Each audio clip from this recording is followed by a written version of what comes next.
And you probably got a message pop up, say leave or continue, that kind of deal. Okay, let's see. So everybody's muted. There's a video audio button on your screen. You can toggle it on or off. And then let's see, speakers, just let me know when you're done with your presentation. I'll be happy to help you field questions and then introduce the next speaker. Now, with that being said, let's see. It's my privilege to start introductions for the speakers. I've read Mikhail's bio like 1,000 times, so I won't read it this time. But Mikhail's from he lives in Lexington with his wife and kids. He's been the director now for a couple good years, and he's been in the office for maybe a year with COVID and all that. So, Mikhail Pelfrey, if you got anything you would like to say to the group, go ahead. Thank you, Jacob. Good morning, everyone. Thanks for joining us today for the October STP meeting. Along the lines of Division of Planning items, I don't know if everybody out in the state has heard the ads in the NPOs, definitely the highway district offices have, but we are undergoing a significant major move. This bomb was kind of dropped on us after partnering conference, so it's been a little bit close to a month now. But as you can imagine, the last time we moved was 2004, and we've accumulated a lot of files. So, especially over the past 2 or 3 weeks, our staff all the way throughout the division has been going through, and I'd estimate we've probably filled up probably close to 100 bins, if not more, of just recycling materials and trash materials. So that's just with all the high density files and the files outside of people's workstations. Some people started packing up their individual workstations, but that'll continue here. Our moving date for the Division of Planning is somewhere between the November the 1st to November the 10th window. So at that time, staff will be strictly telecommuting, as our new workstations down on the 4th floor are being constructed, and professional movers will be in here moving all our items down the 4th floor. So it's as you can imagine, it's taken us away from our normal work duties.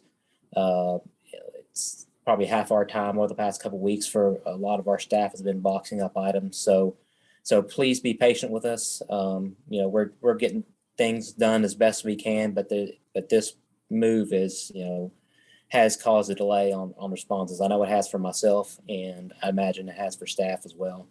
But hopefully by the time we get down there, about the mid-November, we'll have to unpack. So there'll be some of that dragging along too. But if there's anything pressing, make that known. But I just wanted to let everybody know that we're still here working, but some of our response times are going to be significantly delayed because of this move. And it's for those of you that don't know, it's the finance cabinet and the state budget office that are moving onto the 5th floor. So the entire 4th floor here, which not only encompasses planning, but it also encompasses DEA, highway design, and right of way, is already moved last week.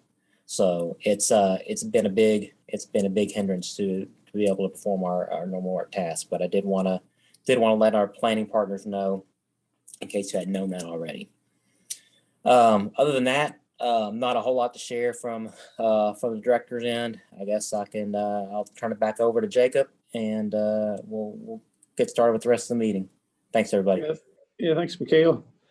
Yeah, if you guys, I was in one of the meetings with the shelves in my background. We kind of move boxes when we can in between meetings and things. So we're moving down to the 4th floor. We'll have finance and I think the budget office in the building with us as well. So hopefully it helps us too, contacts and networking and all that kind of thing.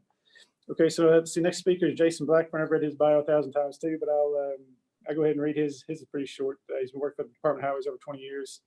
And most of it's been District 10, but he's overseeing the shift process. So Jason, you got anything for shift or anything? Thanks, Jacob. Not a whole lot. We're just about over for 2022. Kind of doing some of the final stuff that's more of a internal here in central office. Just a big thanks, to everyone on here. Everyone had a hand in it, and I like to think that it was successful. The point was to come up with some lists and things of that nature, and that's ultimately what we've done. So that means success, right? We did what we planned on doing. So that's great. At this time, though, something that we're doing just a hair bit different, as I've alluded to a few times, is, you know, we've not shut it down. We are continuing this process, you know, making a year-round thing.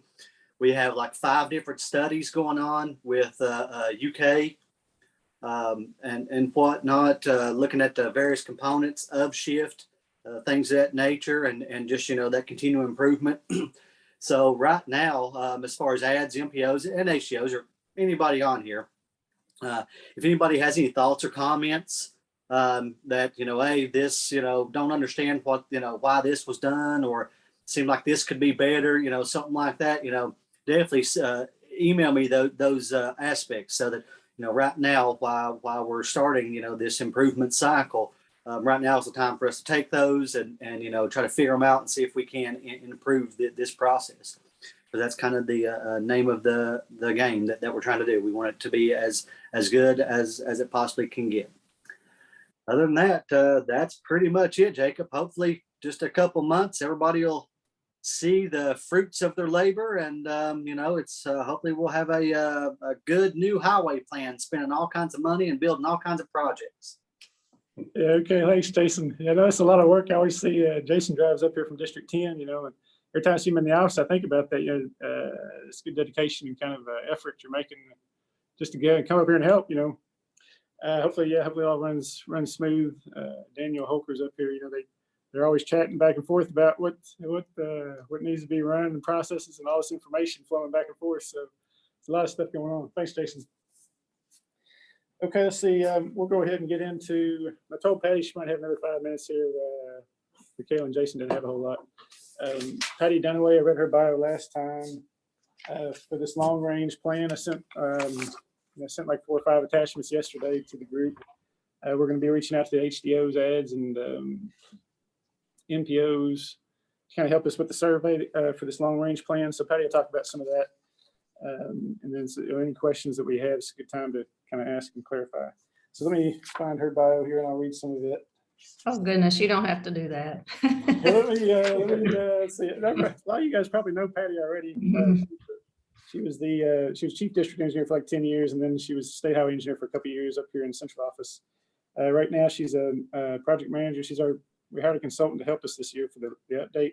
So she's a project manager for Michael Baker International, vice president, office executive.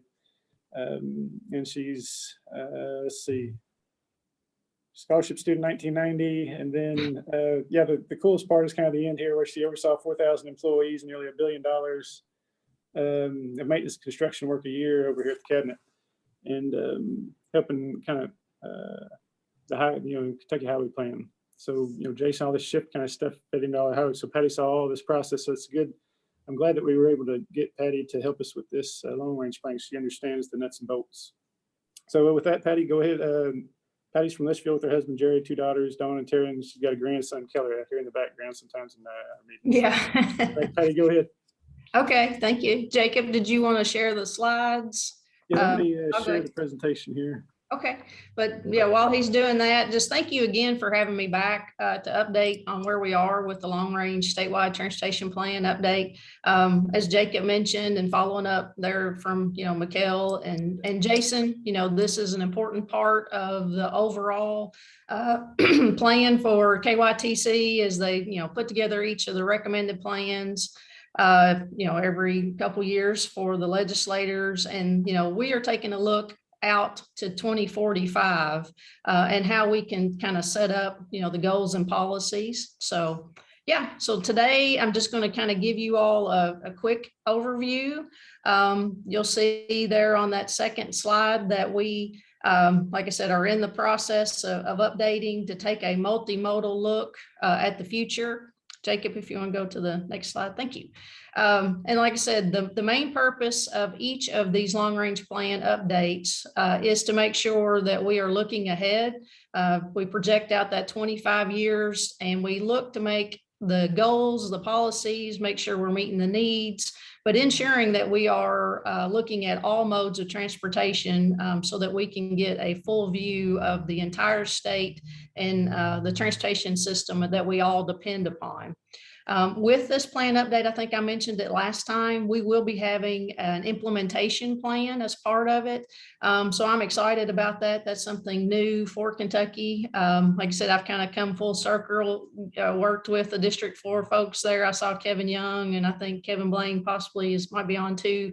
You know, in doing this for the district and working with the Division of Planning in my career 25 years ago. But this implementation plan that is going to be part of this update will help keep the focus on the plan over these next few years and help to set those short-term action items that we can do to help change any policies that will help move the state forward, move the cabinet forward, as well as, you know, kind of keeping everything fresh on everybody's mind. So we're excited to have that, and you'll hear about that later on next year, about this time next year. The next slide, we're going to kind of look at some of the schedule. Right now we're in phase 1 and we'll be completing that throughout the end of this year. Here in just a minute, I'm going to talk about the survey, which is the main focus we're going to ask for your all's help on. I gave you a little bit of preview there at your last meeting. And then as we look into 2022, you know, and finishing the plan update by the end of the year next year. So we'll have components like the scenario planning. We'll have a workshop that we'll do as we set that vision and goals and objectives for the plan. So all of that is coming up. So far, we've accomplished some key tasks that we'll see here on the next slide. First of all, the branding that you see here with the slogan, "Get There Together." We're excited about that and working with public affairs there in the Division of Planning and our partners on our team. We also have completed that draft demographic analysis. Several of you all were able to help us in that. We are still going to wait until we get all the final census data so that we can do the update and make that final, but it will be out on the project website for you all to take a look at. And like I said, I'll update you at future meetings when we have that finalized. And then we developed a communications plan to get us through all phases of this project. So those things have been accomplished thus far. But the reason we're here today is on the next slide. We're going to be asking your assistance for this Kentucky statewide transportation survey. So it opens this Friday. Jacob mentioned some of the email information he sent out to you, and I'm just going to kind of summarize that real quick. But beginning this Friday, we'll have a follow-up email you all will receive from Jacob that has all of the various components that we're going to ask that you all share with all of your members, your agency partners, everybody you have on your email distribution lists. And that will contain a one-page information sheet that we will provide both in English and Spanish, as well as a flyer that also kind of gives a little bit of the project information. There'll be a press release that will be in there and some instructions about it. As well as printable copies of this Kentucky statewide transportation survey. So our goal is we're asking you to help us get as many responses as we possibly can between now and December 6th. I think we mentioned before we had some 16,000 responses that Tanya and Jeff, who's on the call with me today, now works with me at Michael Baker, they were able to get that many responses. So they've really set the bar high. So I've kind of got a challenge for you today, and there'll be a reward I'll talk about here in a minute too. But in getting as much participation as possible across the state, we're going to ask you to do a few tasks for us. First, when Jacob sends this email to you on Friday, we're going to ask that you forward that information on, like I said, to your distribution lists with that one-page information sheet and the survey flyer. Then we're also going to ask if you could post the flyers in prominent locations there at your office, distribute it throughout your regions. Some ideas we have for you is like public libraries, health departments, senior citizen centers, things like that. And then we're going to ask that you could report back to us. There's just an easy, simple spreadsheet where you can kind of tell us who you've reached out to and how you did that. And if you can give us kind of that report weekly by emailing it to Jacob and myself, that will really help us keep track of all the areas that we're reaching. And then if we see that there is a certain county or certain area that we're lacking in, we can focus in on that. And also, like I mentioned, that press release, that will be good for you all. If you all have questions, from the media, from your agency groups, it'll help you to answer those questions. But of course, Jacob and I will be available at any time to help you in doing that. And then finally, just in case there are some that do not have access to internet, we're just asking if you receive a request to print out a copy of the printable versions and distribute that to them. And that can be emailed back to me, and we'll make sure that those get counted into the final count. So now, like I said, I wanted to challenge you all to do this. I think this is a huge bar that's been set for us. So to make it a little bit more interesting, if anybody knows me, they know that I'm pretty competitive. So we came up with a little bit of an incentive in helping to reach this highest level of participation. So we're going to provide a $100 gift card to each of the Highway District Office Planner, MPO Planner, and Ad Planner who achieves the largest number of survey participants per capita in your area. So like I said, I hope that might trigger a little bit of competition between you all within your individual groups. And we're going to kind of help you along the way too. So we're going to be monitoring the MetroQuest reporting. When we look at those demographics, if there's certain areas that we need help in boosting, we'll reach back out to you, provide some additional information. And we're just hoping, like I said, that we can reach every county, get as many responses as possible to this survey so that we can use all of this information that we glean to continue in developing that next draft plan that you all will see and have an opportunity to comment on next year. In the next slide there, Jacob, is some of the next steps we're going to have. One of the things that we'll send out to you during this 45-day period is an update to that Kentucky Transportation at a Glance document. I use this document a lot when I would go out while I was in District 4 and present to various agencies, county, cities. I would take this as a little cheat sheet where it had all the different modes that are represented in Kentucky, had some great facts in there. We have a good draft of it. So I hope to get that out to you in the next week and a half. So that's something that, you all can have to use as you all go out to the various agencies.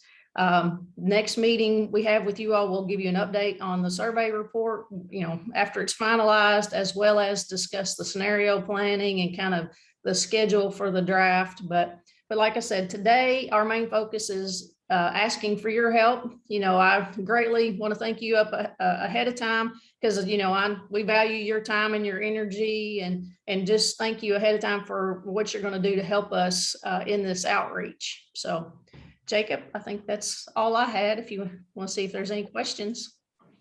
Yeah, thanks, Patty. I know Patty's working hard on this project. There's a team of how many people at Michael Baker are working? I know you got like 5 subs, kind of helping you out. There's probably at least 10 of you out there at Michael Baker. Yeah. And then of course we have specialty people like Beatrice that's doing our Spanish translations and stuff. So I've not really counted it all up, Jacob, but 10 easily.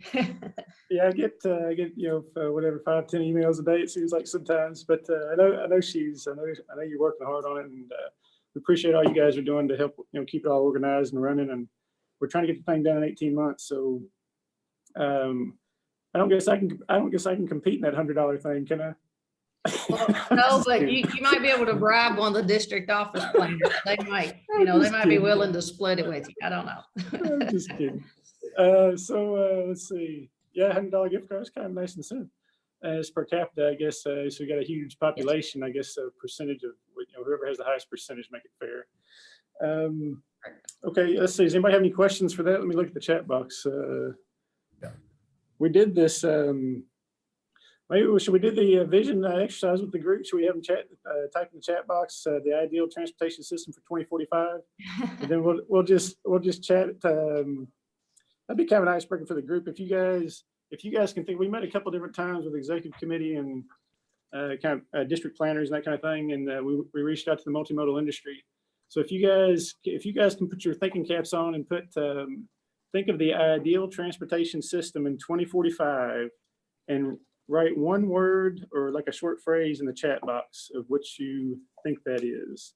And let's see, you probably ought to put your name and like where you worked before you do that. So go ahead and put that in the chat box. We'll check that kind of at the end. We'll record it to include in our long range survey update, or long range update. Okay, let's see what time is 9:23. Okay, see, does anybody else have any questions for Patty? Yeah. Jacob is Louis Grimm at Federal Highways. Yeah, we see. Hello. Yeah, good. Very good. Hi, good to see you again. Very good presentation. I've been involved in developing a number of long-range plans myself, both on the federal side, a number of multi-state plans for some of our federal land management agency partners like Forest Service and Park Service and such. And then prior to joining Federal Highways and on the consulting side, was involved in a couple of other statewide plans, including an earlier one for Virginia. So I kind of know all the challenges you're going through. It's always interesting. I guess one of the things that brings to mind as you were going through your discussion, I was wondering if you had plans to reach out to any of the federal land management agencies across the state. A couple points on that. I know that we kind of function as an intermediary for a lot of those folks. The way they're structured is everything kind of goes through their regional offices, and all the regional offices that cover Kentucky are all in the Atlanta metro area. So it's kind of a small group of people that we can get to very quickly. Then they could forward out your surveys and such to the individual people in each of their units, whether it's land between the lakes, which is the Forest Service, large rec area, folks that are at Cumberland Gap, it's a National Park Service unit, any of the other forests in the state. But that's kind of part of a larger effort that we at Federal Highways are doing, both the Office of Federal Lands Highways staff and also our compatriots in the various state federal aid division offices, saying, well, let's look at having an expanded, call it expanded 3C process, a broader message on integrated planning to say, we need to look at everybody in these states and regions. How well is everybody coordinating with all the state and local governments? And that's an important thing too on the Federal Lands Access Program, importantly. But I think it's more in saying that if you look at the 23 USC 134, 135 guidance, kind of deep within that, it kind of says, well, whoever you are, whether you're an MPO or a state DOT, be sure to kind of take into account the issues and concerns of any federal land management agencies that may have properties in your respective jurisdiction. And we know there's like 100,000 different ways that activity can take place, but it's something we're trying to get a better handle on of what's being done now and how could some of those activities be improved and enhanced in the future. So I'll pass on some information on to Jacob for the contacts in our region offices. Then he can get that over to you and you can do the reach out through the regional folks, those units. And I think you can get their input too, because I think a lot of them have a lot of major challenges. And I think they're trying to figure how can we be part of the process to help those challenges get addressed better. So thank you very much. Yeah, I appreciate you saying something there. Yeah, we'll definitely reach out and kind of include you guys for sure. I know Bernadette's good about sending us contact information too. And then there's a Rochelle Ellis. I think I sent out an attachment yesterday with that. It's like a project call or a call for project, something like that, that she's going to be sending out maybe November 1st. I think the email said. So I don't know if she's on here today. Rochelle, if you wanted to say hi to the group. Does she, Rochelle, do you work with Lewis, I guess? Yes, I Yeah, do. okay. Can you see me? Yes. I can't Yeah, I can see me. you, and I can hear you good. Okay. Yeah, if you want to say hi. Does anybody have any questions? I guess, did anybody get a chance to look at that call for projects? Just check that email from yesterday. And this is Rochelle Ellis, Access Program Planning Coordinator for Eastern Federal Lands Highway Division, is what it says, out of Virginia. Is that right? Yep. Yeah, okay. That's Yeah, it's correct. nice. Yeah, it's nice to meet you. And we've got your contact information as well. You know, if I get some questions for you guys. Yeah, please reach out Yeah, anytime. okay. Yeah, we'll do. Thank you. Sure. Okay, let's see. It's 9:27, so we need to, if we got a few minutes at the end, Rochelle, if you're still on here, if anybody has any questions, I'll reach back out to you or I'll email them to you or something. Okay. But some of our presentation, we might get done a little bit early today.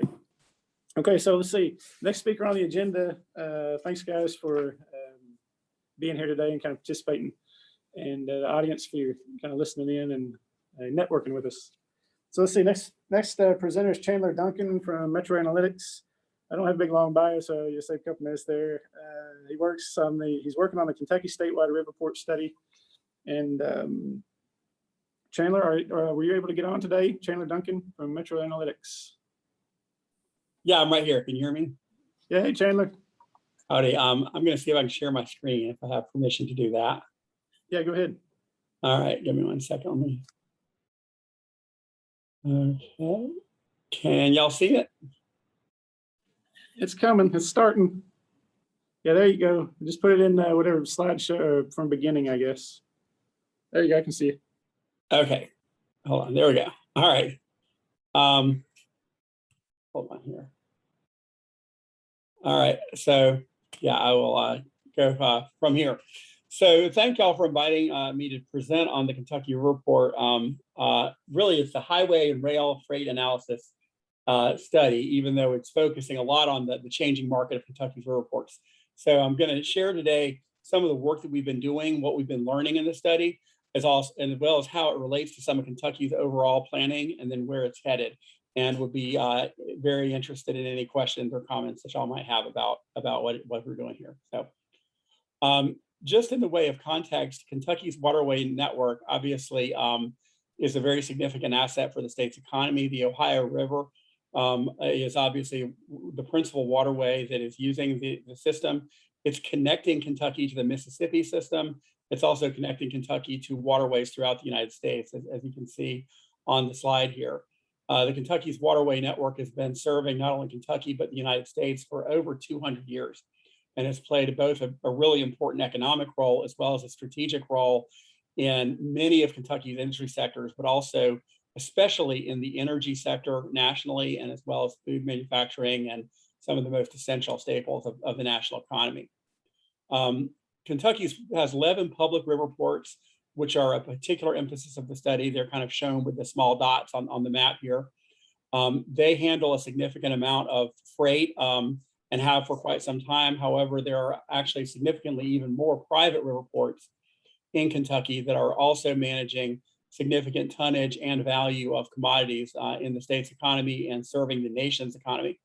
All of these river ports together comprise a major sector for Kentucky that are represented by a market that we're looking at in this study, and how that market is sensitive to what's happening in the transportation system. And as mentioned, there are a lot of private terminals. You can see with all the little blue dots here, significantly more private terminals in Kentucky than you have the public river ports. But again, they all comprise part of the same market, and we're looking at them as one market, even though a lot of our focus is on the public river port from a strategic standpoint. We are looking at the public and private together in many ways. Also, Kentucky has an extensive rail network, as shown on this slide, that is connecting Kentucky to ports, to points of trade throughout the United States. Rail is a significant complement to the waterway system. There's a lot of potential for diversion between rail and waterway for some commodities. And one of the things that we're looking at is the role of the Kentucky river port system relative to the rail system, particularly as the market for those river ports changes over time. And then, of course, you have the road network.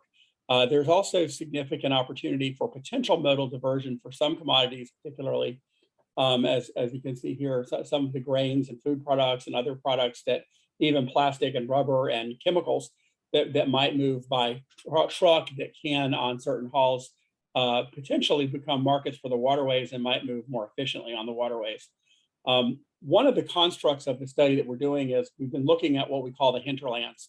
The hinterland market can be understood as a 90-minute delivery radius of a public river port. And that hinterland market that we're looking at is shown on this map. One of the things that has been very significant about this study is that the hinterland does reach into a number of surrounding states. And in many cases, things that are in the Indiana or Ohio economy can be markets for Kentucky's river ports. And so one of the things that we look at is how the other related studies in other states, like for example, Illinois and Ohio, have done similar studies. And we look at how what we're learning about Kentucky relates to the surrounding states in terms of the viability of Kentucky's river ports as well as their transportation role. One of the big things that is driving a lot of the economics in the study we're looking at has to do with the efficiency of water transportation. When it's possible to move something by water, just to give some indication, when you have like one barge can carry what would take 16 rail cars, or in some cases 70 large semi-tractor trailers. When you're able to make modal diversion of significant tonnage from rail or truck onto barge, you can save a lot of vehicle miles, you can save a lot of vehicle hours, a lot of driver hours. You can also save a lot of wear and tear on the highway system. You can also save a lot of utilization on the rail system where it is possible to do that. So one of the things that this study looks at is we're looking at today, how much are we saving Kentucky's highway network? How are we saving the rail network in terms of the cost of transportation, just simply by the fact that we have the river ports? And then in the future, what are some of the potential impacts on transportation performance for the Commonwealth and its multimodal system if we invest in the river ports? And what's at stake if the economy changes in ways that we can't use the river ports as much because we're moving different commodities, trading with different partners? We're looking at what the implications of that change might be and how the Commonwealth, the river ports, and their partners can prepare and adapt for that. And so within the overall study, we're working together with a number of different partners. We have Racer Communications and QK4 there in Kentucky. We also have IHS Markit, which, as many of y'all might know, is the leading market forecasting firm for transportation commodities in the world, actually. And they prepare all of the commodity forecasts for USDOT, for the Secretary's office, and now are providing this for the Kentucky Transportation Cabinet. Metro Analytics, we're a group we have a lot of researchers and people who do a lot of economic and transportation research from throughout the country.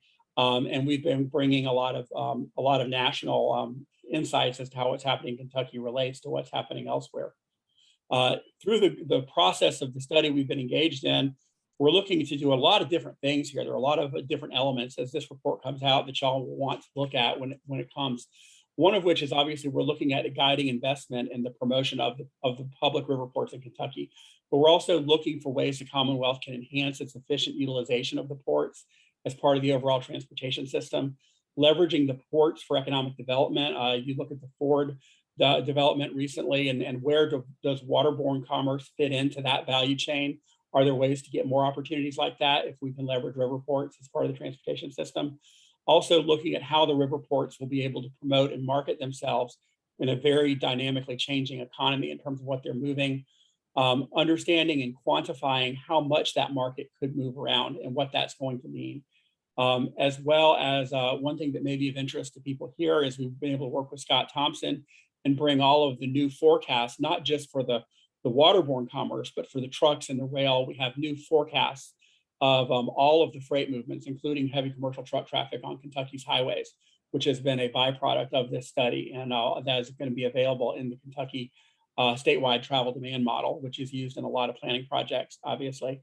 And then also identifying and prioritizing funding opportunities for the river ports and how they may fit in with other projects and opportunities that Kentucky is doing. The process that we have followed has begun with really just understanding the market, then moving into understanding the economic development process, how that market is changing, understanding what kind of purchases and infrastructure will make sense for the river ports, and then ultimately coming up with ways to communicate that through all the different deliverables that are coming out through the study this fall. So the first task was really looking at the existing role of the river ports in the freight economy. And we learned about how the river ports do connect Kentucky to the national and global economy. When you see the report, you'll be able to see exactly who Kentucky is trading with by water, how much they're trading. Essentially, it's over 80 million tons of freight each year. $18 billion worth of commerce with Kentucky is associated with the overall waterways, public and private. 19% of the tonnage moves by water, but yet it's only 3% of the value of the dollar value of what moves in the transportation system. So you have a lot of very bulky commodities that the water is taking off the system that accounts for a lot of tonnage, even though it's things that are not really expensive. 59% of the new jobs in Kentucky in 2020 were from new business locations in Kentucky. And this really suggests the idea that Kentucky has a lot of changes happening in its economic base. There's a lot of potential new markets for Kentucky's river ports and Kentucky's water transportation sector. And one of the things we're really looking at is, as more businesses come to Kentucky, as more business is conducted in Kentucky, how do the river ports serve that, or how does those new businesses create markets for the river ports? In particular, there's a lot of growth in manufacturing, food and beverages, trade and logistics, aluminum, and really it's chemical manufacturing, plastic and rubber products. Some of these manufactured products that are in the supply chain are becoming growth markets for waterborne transportation. So when the report comes, you'll see a lot of things about the opportunity that could represent. And there's actually a $500,000 annual port funding level, which lags behind a lot of other states. Kentucky's public river port grant program is less than other states, but we're also identifying that there are actually several $billion a year available federally, for which many of Kentucky's river ports could qualify. And we're looking at how they can go and try to help acquire that funding. So if we look at where that actually shows up in Kentucky, one of the things we've looked at is which counties in Kentucky are really the most dependent on freight and waterborne commerce. And this is just an example of the kind of analysis that you can expect to see coming out here. You'll see here that essentially the yellow obviously are the counties that have the most business output. We're just looking here, the top map is showing where is Kentucky making and selling most of its goods. And then the bar chart is essentially showing you how many dollars worth of freight transportation costs does each county have to spend in its economy or in each sector in order to produce a dollar of output. So we see, for example, that in the manufacturing sector, you have really quite a lot of outlay for transportation to produce a dollar of input. You have similar things with some of the other sectors. But then you could go further down and actually look into the modes of freight transportation. And in the lower map, you can basically see that the freight dependence to produce that output is not necessarily the highest in the counties with the biggest economies. It's often in counties that have smaller economies with a higher concentration of energy or mining or agribusiness. And so you see where Kentucky's economy is particularly sensitive to the cost of freight transportation. And you can see with the yellow part of the bars in the lower chart, particularly like the utility sector, that's where you're seeing your coal and your petrochemicals that have a larger share than other things in terms of what water transportation does for them. So through this study, you'll be able to understand more about how a particular county or a particular place in Kentucky or a particular industry is going to be reliant on what happens in transportation, in waterway transportation in particular. The next part of the task we got into was we got into the forecasting of future trade volumes. And we see that the top 5 commodities comprise 89% of today's river port market. And that we have a lot of markets in Kentucky that are really changing, most notably the fossil fuels, your petroleum and crude, your coal, but also your aggregate grains and chemicals are comprising a large part of your waterborne economy right now. And by 2045, Kentucky's probably going to see 18% increase in its tonnage of freight that it moves on the transportation system. But the waterways are going to decline. They're going to decline significantly because of the decline in fossil fuel markets. There's going to be less of that freight that can move on the water because of just the nature of the commodities being shipped. Kentucky is going to be moving a lot more manufactured goods and a lot more machinery and things of that nature. And you're not going to be able to use the water to move as much of the tonnage unless the waterways are able to capture some share in some of those other segments. So one of the things that we're focusing a lot on is how to equip the waterways to be able to pick up more of that movement in things like oils, plastics, grains, and things of that nature, and not to be as reliant on coal and petroleum for their market. And so what we do see is that about 50% of all of the freight on Kentucky's system is in commodities that are known to move by water. However, how to capture any of that, how to achieve the efficiency of capturing that, depends a lot on the kind of infrastructure that the river ports invest and what they get from it. So one of the things that we have in the study is the ability to look at the economy through a couple of different lenses as far as the growth. We talked about an 18% growth in Kentucky's freight. Well, optimistically, it could be as much as 24%, or pessimistically, it could be as little as 10%. So one of the things we're looking at is just how variable is Kentucky's economy. And this variability in traffic growth is something that we've also carried over into the state highway model. So Scott Thompson now has the ability to generate, truck forecasts that could show, optimistic baseline and pessimistic scenarios. But in either case, we see that the growth in truck and rail traffic is going to be a lot more than water. The water market is going to be a challenge for Kentucky, and that's become really a central theme of what we're looking at throughout the project. And what you'll see in the findings is going to be some of the ways to deal with that. Another task we've done is we've engaged stakeholders in future needs and opportunities. So we have been out to all the river ports for 2 rounds of site visits to the river ports, really looking at their infrastructure, what they have, what their market is, how prepared they are for these changes. We also have had a series of 3 different summits, which are documented on the KYTC website, where we've brought people from throughout the country to look at how the whole country is dealing with these changes in waterborne transportation, and what that means for Kentucky, as well as how Kentucky's unique environment fits into the changes that are happening and some actions that can be taken. Here we have an example of just some of the modeling that was done. The pink area essentially shows how much of the flow on Kentucky's highways is in potentially divertible commodities, and how much of it is the yellow shows what is in potentially divertible commodities that's actually going to an area served by a river port. So what you can see is that you do have a significant amount of truckload on the highway system that could potentially comprise a water market that could potentially be served by the river ports. So one of the things that you'll see in the deliverables this fall is looking at how do you capture that? What are those commodities? What are those trading partners? We also look at changes in the market size, and we can see here that where are those divertible shipments most likely to change up to 2045. And you can see the red areas show those areas both in Kentucky and with its trading partners, where we think that divertible tonnage is going to be increasing the most.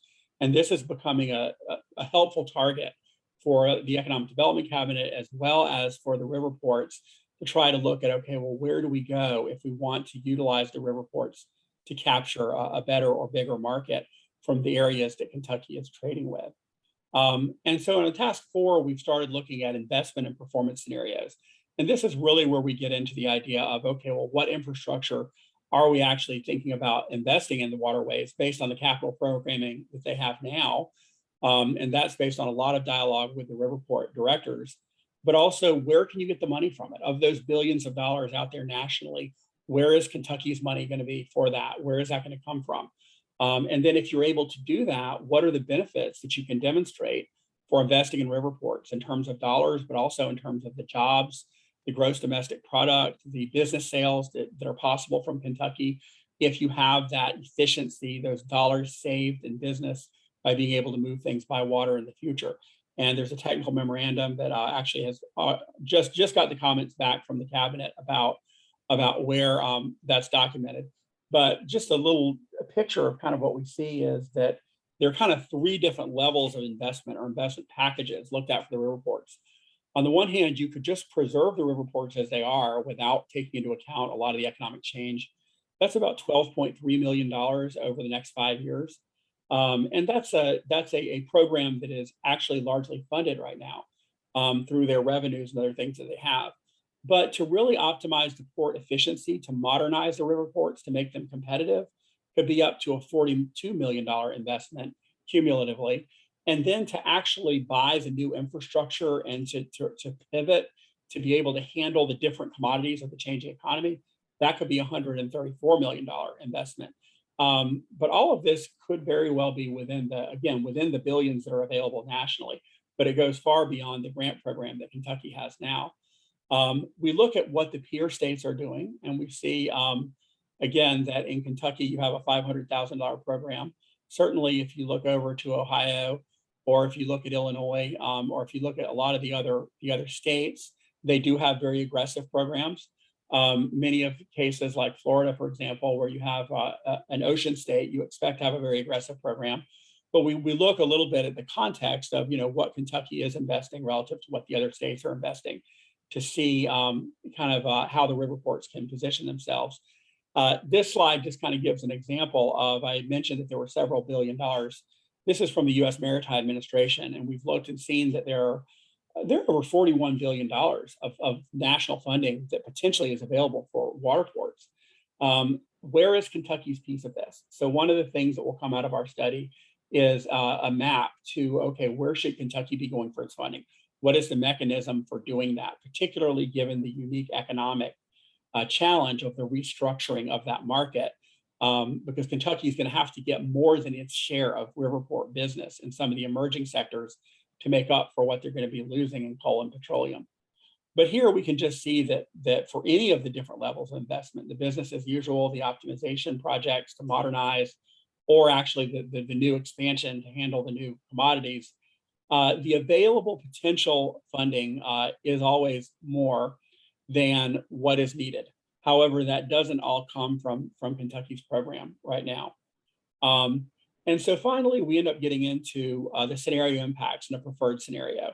And this is really what's being produced now with the final report. The final report is actually coming out to the cabinet now, chapter by chapter. I think they've got one or two of the chapters. They're going to have all of them by the end of the month. But it's ultimately going to be telling you about where Kentucky can exploit those opportunities for new funding, where to prioritize the highest market opportunities, relating port investments to market capture. In particular, can we build a homegrown waterborne commerce market in Kentucky in the new sectors that would utilize the riverport system? How can the freight directors use some of the market data that we have purchased in the study, which is actually, again, is some of the most sophisticated market data forecasts that a state can get? And then ultimately, how can that be implemented? So for those three levels of investment that I just mentioned, even just keeping what they have, you can get a benefit cost ratio of 1.72. So the ports are more than paying for themselves, but you can actually get more efficiency if you do make the higher levels of investment. And so we look a lot more at what that can do for the state's economy and each of the different industry sectors and across the Commonwealth. So those are things you can also expect in the report. And so in the end, what you'll be able to find is going to be, what are the market capture concepts? There's going to be a marketing toolkit that the ports will be using, but it could also be useful for other planners to understand, for example, how your landside access or how your roadway projects could fit into what's going on there. There'll be a lot of discussion about how ports can leverage the economic development process, both in Kentucky and potentially surrounding states, to build their home market, as well as promotional materials and resources that the ports will be using to market themselves, executive briefing materials for leadership at different levels about what we've learned in the study and what the reports can be doing, and implementation resources about over the next, from now to 2045, how is Kentucky going to weather this change in its waterborne economy?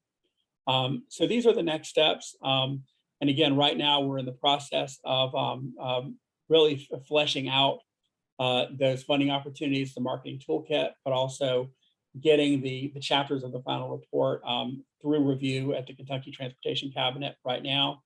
And we expect to have it available later in the fall and hope that people will be very interested in it and see opportunities to make work with the river ports part of the planning and really leverage everything that you're doing across the system to support waterborne commerce in Kentucky. So I know that was a lot of information. Hope I didn't go too fast, but that's generally what we've been doing and what we've been getting from it. And I'm very happy to answer any questions people might have. Yeah, thanks, Chandler. Yeah, it's fascinating. Fascinating information on that, on the river port study. And I saw you had 2045 projection there for to kind of tie into the LRSTP. Does anybody have any questions for Chandler on the river ports? We're always typing in the chat box too. I'm sure I can forward Chandler any questions. Yeah, let me look. And thank you guys too for that long range plan, putting all your comments in there for the long range plan, kind of ideal transportation system for 2045. So we'll record all that stuff too. For the Riverport study, is that, let's see, where is it at? Is it done or is it, how far along is it? The Riverport study is in the production of its final report. The final report will have about 5 chapters, one of which is already in review at the cabinet, the other which is coming this week, and they're pretty much going to be getting about a chapter a week for the rest of October. And then their review process will probably go through November, if I understand correctly, with the move and everything. So this should be available before the end of the year, I would think, to in its final form. Okay, and then this presentation, if it's okay with you guys, just send me a copy or something. I can post it. I can post it on our intranet site so people can see. I like those heat maps and things that you had on there. Yeah, definitely. We'll send that, and there will be more of that in the final report. The report. Okay. Yeah. Thanks again, Chandler. Let's see if nobody has any other questions. I don't see anything in the chat box, Chandler. But if I hear anything, I will be happy to forward them on to you. Okay. Thanks a lot. Okay. Let's see. Next speaker, it's 2:53, a few minutes past, but Dr. Salim Salama, we're going to be talking about the Boyd Greenup Freight Plan. So we've got Dr. Salim Salama and Dan Hack from HDR. And so I'll go ahead and read both of your bios here, and then however you guys want to do the presentation. Dan will be talking to us after the break as well for a truck parking study, but I'll go ahead and read both the bios. So Dr. Salim Salama has over 20 years of experience in the area of transportation planning. He's currently the Deputy Director of KIOVA and Interstate Planning Commission. Dr. Salama's responsibilities include all activities related to transportation planning process, long and short-range plans, traffic model development, air quality conformity, analysis, technical studies, access management, geometric analysis, capacity, statistical, multimodal, a whole range of responsibilities and priorities. And prior to that, he was transportation planning engineer for Toledo Metropolitan Area Council of Governments. He's a professional engineer registered in Ohio and West Virginia, and is a member of ITE, Institute of Transportation Engineers, and American Society of Civil Engineers. He's got a Bachelor and Master of Civil Engineering from University of Toledo, as well as a PhD in Engineering Science. He's a guest lecturer and served as adjunct faculty at Marshall University Graduate College and West Virginia Institute of Technology. He served as Transportation Committee Chairman for the Ohio Association of Regional Councils and member of Technical Committee of the Association of MPOs. And he lives in Barboursville, West Virginia with his wife and 4 kids.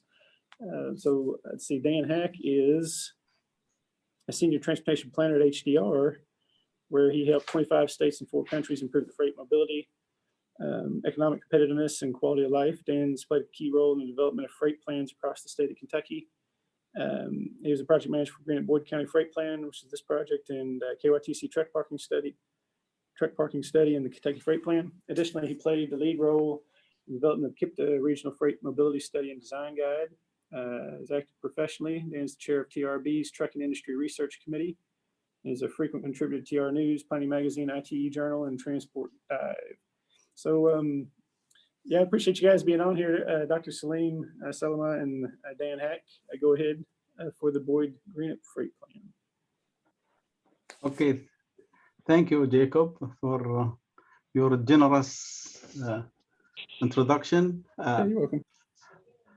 First of all, as the first slide, thanks, Dan.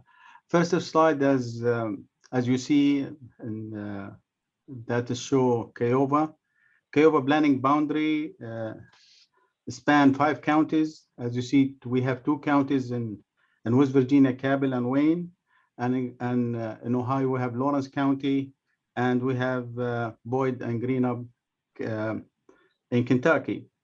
Our population in the urbanized area above 200,000, and the MSA population include Lincoln and Putnam counties above 365,000. Huntington, West Virginia, Kentucky, Ohio urbanized area designated as a transportation management area in 2012, and basically we started implementing our responsibilities in 2014. But as you notice, we are a young transportation management area. We have with a lot of responsibility, and as you see in the map, we have a large area to cover. For us really to create a freight plan for this area, we have to be innovative, and we have to use incremental approach because to make sure will not this impact on our budget when we create the final freight plan for the whole TMA area. Next slide, please.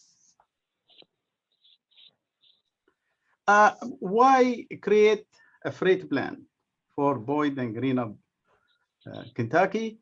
Of course, it's one of the federal recommendation. Of course, that's one of the reasons, but we have many reasons really to create a freight plan for Greenup and Boyd counties in Kentucky, and also to create a freight plan for the whole TMA.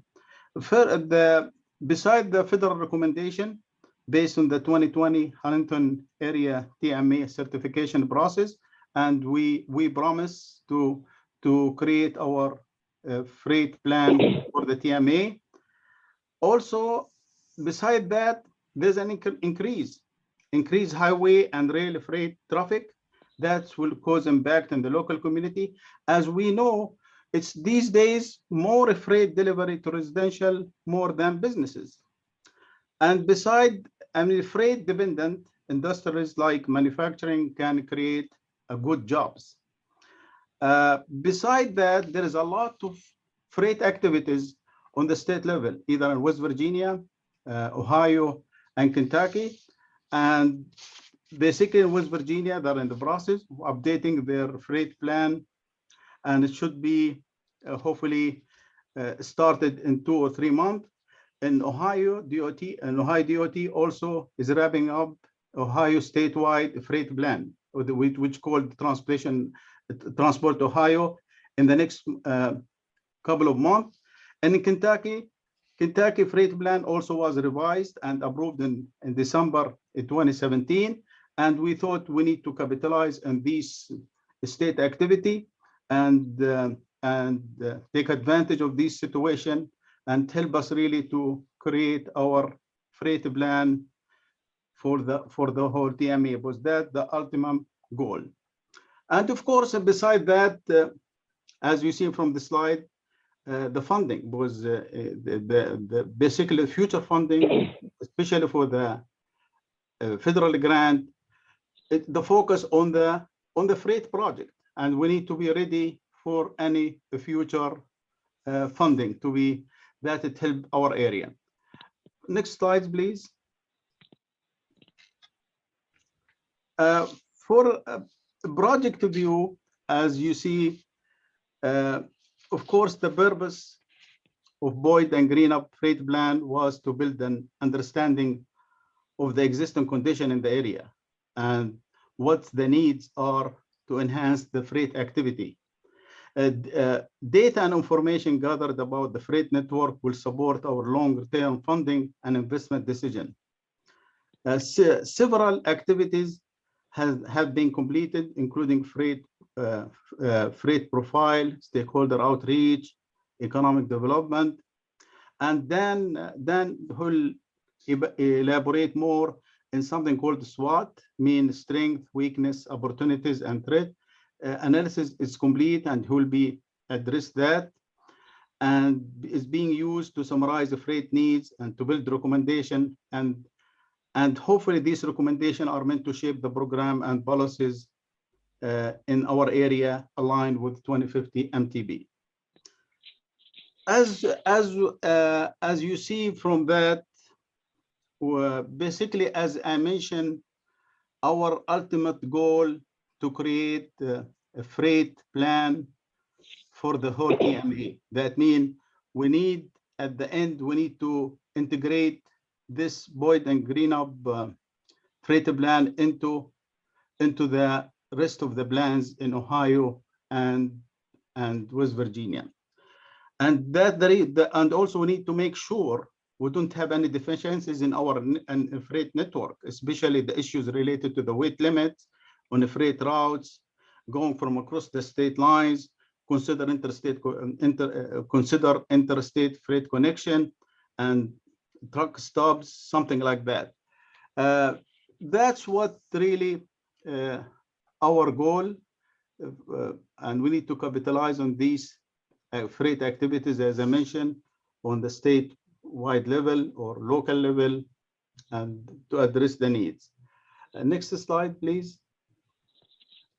And I think Dan, he will take over. Like before I let Dan take over, I need to mention this is a teamwork, basically heavily involve a large team from Kiowa, from Kentucky Cabinet, and our consultant, and local support for this project. Of course, Dan, he took the heavy lift on this project, and we are Kiowa, we are the end user of these products. And I will let Dan take over. Perfect. Thank you, Salim. And so as Salim mentioned, this is the freight plan is focused on Green and Boyd County, but we recognize that freight is multi-jurisdictional, and that eventually there will be an MPO-wide freight plan. So we wanted to make sure what we create today fits into that bigger picture and lays the framework for that. But also we want to make sure that this freight plan ultimately gets integrated into Kiowa's larger transportation planning effort. So it's important that everything we do fits into the MTP and can get fed into the MTP update. So the first step of doing that was to create a series of freight objectives that directly supported Kiowa's MTP, but the state freight plans in the 3 states, and making sure that those all things, talk to each other and one another. Because if you're rowing a boat all in the same direction, things tend to go better. So we want to make sure everything's cohesive and collaborative. So we developed a series of freight objectives. So these are the freight objectives, and I'll just, in the interest of time, I'll just go over a couple of them. So, one I think that belongs in every freight plan is obviously reducing commercial truck crashes, but also rail grade crossing, looking at security issues on I-64. From an environment and energy standpoint, making sure that we're accounting for the effects on neighborhoods. So freight, signifies an economy in motion, but there's a lot of negative externalities that come with freight, and making sure that those aren't felt by disadvantaged populations disproportionately. So those are the objectives, and I'm a big believer in you can't manage what you don't measure. And so we created a series of potential performance measures that could be considered as part of the next MTP update to look at progress towards those objectives. So things like truck crash rate, level of service on those critical corridors, TTTR, which is the basically truck travel time reliability, which is a federal performance measure. And it looks at the reliability on the freight network. And so this reliability is actually much more important to the trucking community than congestion. Congestion that takes place every day, you can plan around. But if you don't know if it's going to take 2 hours to get somewhere or 4 hours, that's a bigger problem. And so reliability is an important thing to keep track of. So put together these performance measures for potential inclusion in the next MTP.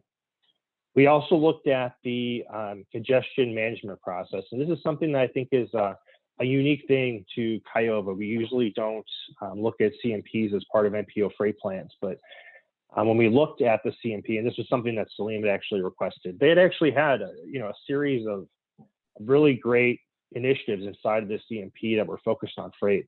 And so what we did is we took a look at those and then gave some ideas on how they could expand on those freight strategies, and leverage some of the analysis we did in this plan into that process. And so this is something I think unique. It's among us transportation planners, it's CMP is usually this really process-oriented thing that we do, and I have to give it to Kiowa for having freight already integrated into the CMP. And we did a lit review of other CMPs. There were maybe a handful across the country that were actually had freight integrated in those. So kudos.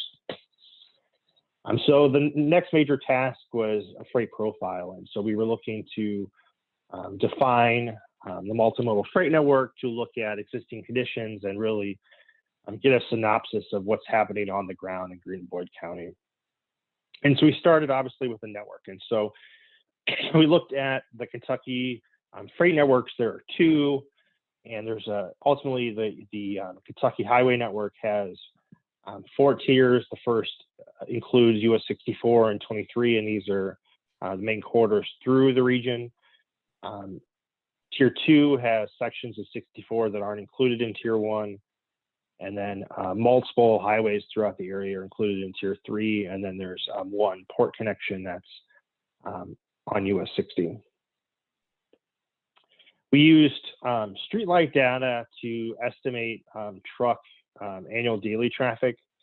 And so obviously, if you look at the purple triangles, those are the KYTC truck classification stations. And so there's not a whole lot of them, especially on some of those, not US 23 and I-64 type roads. And one of the key takeaways we got from this was that if you look at State Road 67, that kind of cuts the corner between 23 and 64, that a lot of trucks were coming down 67 instead of coming down 23 or going across US 60 to make the connection to westbound 64. So the importance of some of these state highways in this region are very important. And the streetlight was a critical tool to use in this process, because if you notice, there's several state highways, but there's not a lot of truck classification counts. So if we wanted to get a good snapshot of what's going on the ground, these estimates were important to figuring that out. And these were all ground truth to the truck classification counts and making sure that those things equaled out. So we also looked at things like origin, destinations, and top routes using streetlight, which I'll talk about in a few minutes. So truck crashes, as I mentioned, this is a big part of every MPO freight plan. And so single vehicle commercial crashes actually ended up making up 26% of truck crashes. Those were mainly runoffs and hitting fixed objects. The crash hotspots were in Ashland and by the Flying J Travel Center on 64. And we also looked at the Kiowa was completing a safety study in this area. When we first started the freight profiles, we actually overlapped the two studies results and see if there's a correlation between where there's more passenger crashes and more truck crashes. And it turns out there's a significant amount of overlap. So it's more of a safety concern in general than a truck concern or a passenger concern. It's, larger transportation safety. So that was an interesting thing to look at and compare the results from that study with this one. So truck origins and destinations. So this is, this map represents truck trips that either begin or end in Great and Boyd County and where those truck trips go. And this is generally to the way streetlight works is once you stop your truck over a short period of time, I believe it's 4 minutes, it might actually be less than that now, a trip restarts. So this is the first stop of a truck trip after they leave Green and Boyd or before they arrive. And so you can see, going up into West Virginia and Pennsylvania and down in other parts of Kentucky and up towards Columbus, places that you would generally think trucks would go based on the highway network and what we know. And so if you look at those OD pairs, about 50% of those OD pairs stayed within the region. And then, a significant amount went to the rest of Kentucky, and I would say Ohio and West Virginia took the last third. We also looked at what's called a top route analysis. So we looked at all of the river bridges and to see where freight users were coming from and going to that were using those bridges. So this is an overall map. So if you see on the left and the little inset map, it'll show you where things are coming to and coming from. So, by and large, the majority of traffic obviously is going on 64, but you can see how, folks that use those river bridges go all the way up to Indianapolis, where I live, and then up into Pittsburgh and not Pittsburgh, but into West Virginia, and it looks like I-68. And so we did this for, this map shows all of the bridges, but we also did one of these for each of the river bridges. You can see how each of the individual river bridges are utilized. We also looked at multimodal facilities. So this is the KYTC multimodal data sets. Obviously, the majority of these facilities are located along I-64 and the river. We also looked at developing a local road network. So we obviously have this larger statewide freight network. We want to capture that last mile connectivity, right? So we looked at each of those major freight generators and determined what logical routes people took between the network and those large freight generators. And these generators are the last mile connections were actually validated with some local staff. Truck parking is always a popular topic. We'll be talking about this after the break some more, but within Greene and Boyd County, the heaviest truck parking area was obviously the Flying J Travel Center, but also the Steel of West Virginia and the former AK Steel site, because it's the data we used was 2019.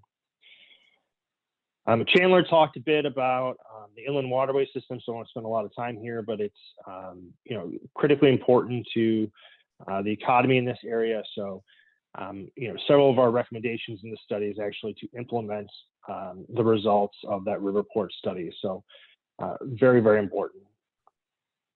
Pipeline, there's very little pipeline information out there, but one thing we uncovered through our outreach was actually a connection to the KIPTA freight plan that was completed last year and a half ago. So when we did the KIPTA freight plan, we realized that UPS Worldport jet fuel actually comes by barge down the Ohio River, and there's a transfer point that gets into a pipeline that goes to the airport. And when we started looking at pipeline information and doing outreach for the Greene and Boyd study for KIPTA or for Kiowa, we actually realized that the refinery in Kiowa actually is the other end of that equation. So there's a full loop there between the refinery and the UPS Worldports. That's the a full picture importance of the inland waterway system to Kentucky, honestly. UPS Worldports and that refinery are critical pieces of the economy in the northern and eastern part of the state. So Ohio River, very, very important. Railroads, there's 3 large CSX yards in Greene and Boyd County. There's also Norfolk Southern yards in neighboring states. Air cargo, Huntington Airport serves as a feeder airport for FedEx. So a lot of flights go to their hubs in Memphis and Indianapolis. And this is really important for those high value goods, advanced manufacturing, those types of jobs that you want in your region. So supporting Huntington Airport is going to be important. And obviously Huntington Airport's in West Virginia, but again, freight knows no borders. So we wanted to make sure we captured that. Economic development, we underwent what I like to call a reverse site selection process. So if you're a site selector, you go out and look at properties and you look at how much power can be delivered, how much water, how much sewer, and then you determine what can be built on that site. And so we took the same approach with freight. So with the existing transportation network, what could happen on a greenfield or a brownfield, or in this case, the Unity aluminum sites. We know what's been proposed for that site. Can the surrounding transportation network support what's been proposed? And then if not, what changes need to be made, or what changes need to be studied farther? So we did, I believe, 5 different sites, and this is a 1-page cut sheet on Unity aluminum.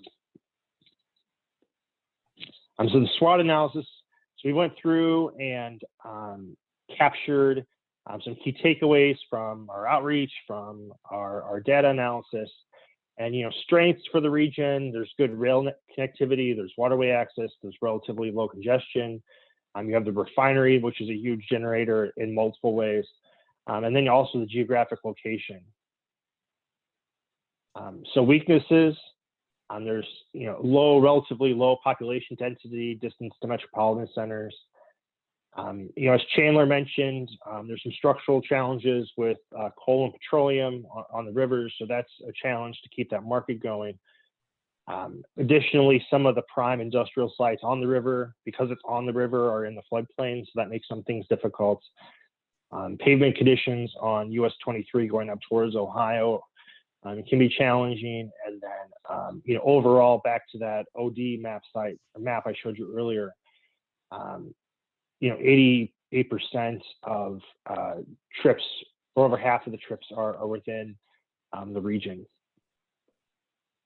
So there's some opportunities. Obviously, there's significant capacity from a waterway standpoint. There's a really good brownfield site down on the river where AK Steel was that has access to the river, access to the railroads, access to the interstates, access to the U.S. highway system. So that is primed to be redeveloped.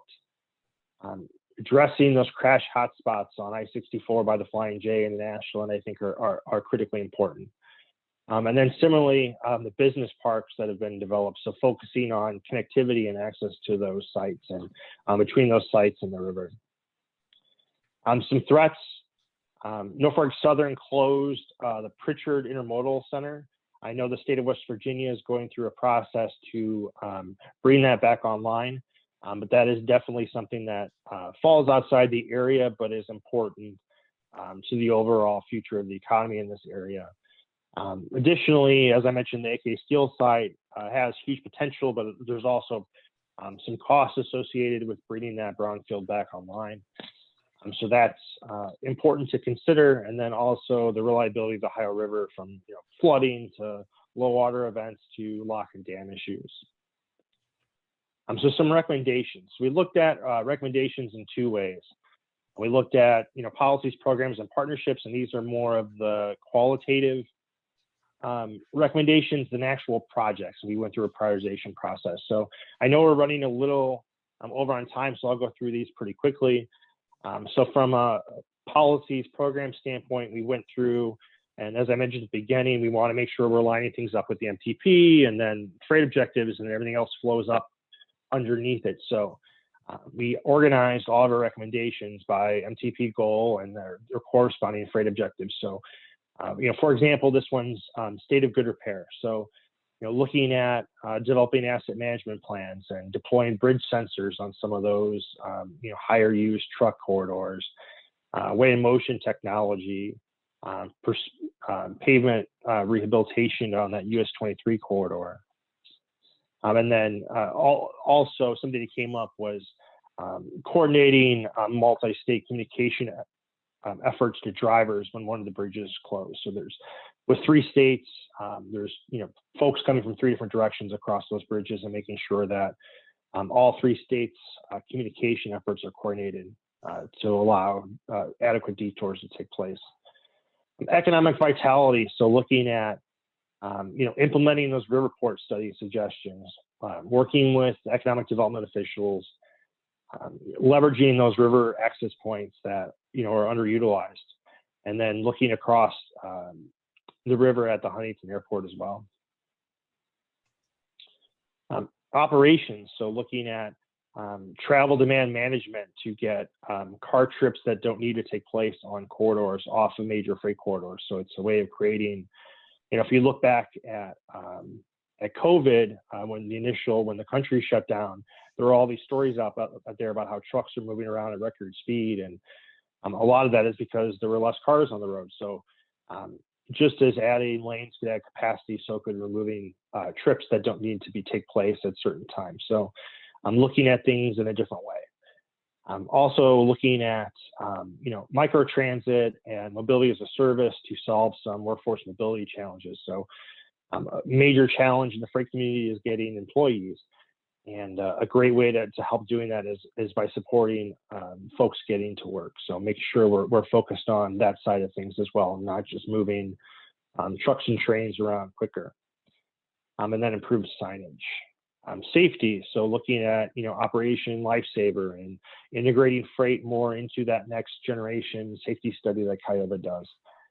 And then working with CSX to improve some safety issues along their corridor along the river. Security, so looking at I-64 and strategic bridges, and making sure that Kiowa is part of the conversation with state emergency management and security efforts. The environment, so making sure that trucks aren't idling near schools and parks, and looking at truck signal prioritization so that you eliminate some of that slow stop and slow starts and a lot of the emissions that are associated with trucks sitting idle at a stoplight. And similarly looking at some brownfield remediation. Connectivity.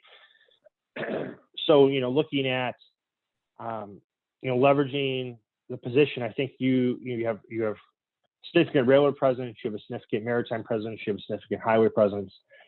So there's a lot of different modes in air cargo. So really leveraging your position as the center of transportation for the future, and making sure that investments are needed both from a capacity standpoint, but also maintenance and operations, both in pavements and also on the river, to make sure those things stay in advantage. And then financial responsibility. So, looking at whether all multimodal options have been explored before you spend highway money on a freight project. So just making sure that we're enabling the right investments to be made. So I've always looked at connectivity as, it's not the government's role or my role to say what mode people should choose, but I think providing connectivity and letting the market drive out what is the best decision, I think, is a key role of freight planning efforts. So, making decisions from a stewardship standpoint is important. So projects, we went through a project prioritization effort. So it's a 4-step process. So the first step, we looked at the results of our freight profile and brought forward all those freight needs. And then we also looked at past work that had been done in the region and made sure we gathered all of the projects and then cut them down based on what the freight network was and whether they were freight-related projects. So, for example, we didn't prioritize bike and ped or transit projects. And then we scored those projects based on I want to say a loose, but a lightened version of the shift process. So we looked at safety, we looked at economic development, we looked at asset management and congestion and benefit costs, and then local priorities of both Kiowa and the cabinet. And then we prioritized those projects based on the percentages that shift uses. And then we divided those projects up into implementation tiers based on things that could go and be built tomorrow versus things that needed a planning study and things that needed further development. So putting projects into buckets so that when we start thinking about implementation, it's not just an Excel sheet of what we need of 1 through 50, but there's some thought behind what goes first and what goes next, and based on project developments and other considerations. And so these are the prioritization results. And in our study, each of these 80 or so projects have a half-page summary that explains, a good planning level cost estimate. And this is a really planning level cost estimate, how it's scored, and then also, some short summary information so that you could, hypothetically print out a sheet and hand it to somebody, but also it makes what normally in a plan is a spreadsheet and an appendix of a document, something more digestible by folks that aren't freight nerds like the group of us on the phone.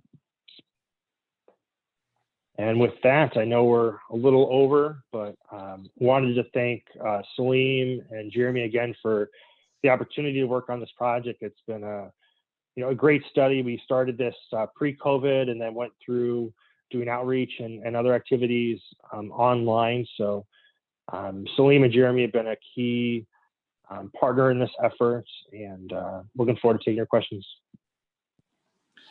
Yeah, thanks, Dan and Dr. Salama. Let's see. I saw one in the chat box. Let's see what else we got here. Did you consider resiliency criteria for evaluating potential projects? Resiliency criteria? Not as the, yeah. Not as part of the prioritization process, but I think resiliency, particularly with the floodplain information. So we went through those economic development one-pagers. There were several areas actually that we looked at that, you know, we're in floodplain areas, or we're in, you know, otherwise, obviously they're all riverfronts locations except for Brady. And so looking at how to mitigate that and providing multiple ways out of those properties that were key parts of that analysis, but it was not part of the prioritization. We stuck the prioritization to the shift process. Yeah, okay. Let's see. Yeah, I'm a visual learner. I enjoy seeing all those maps. If anybody else has any questions, put them in the chat box. I know we're in our break a little bit, but thanks again, Dr. Selma and Mr. Ack. We're going to hear from Dan again after the break, so you'll probably be able to make up some of this time. We'll take a break and come back at 10:40, I guess. 10:40. Everybody be back and Dan will pick us back up and maybe make up some of this time. So thanks again, guys, to the presenters, and go take a little stretch for a few minutes.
All right, it's 10:40.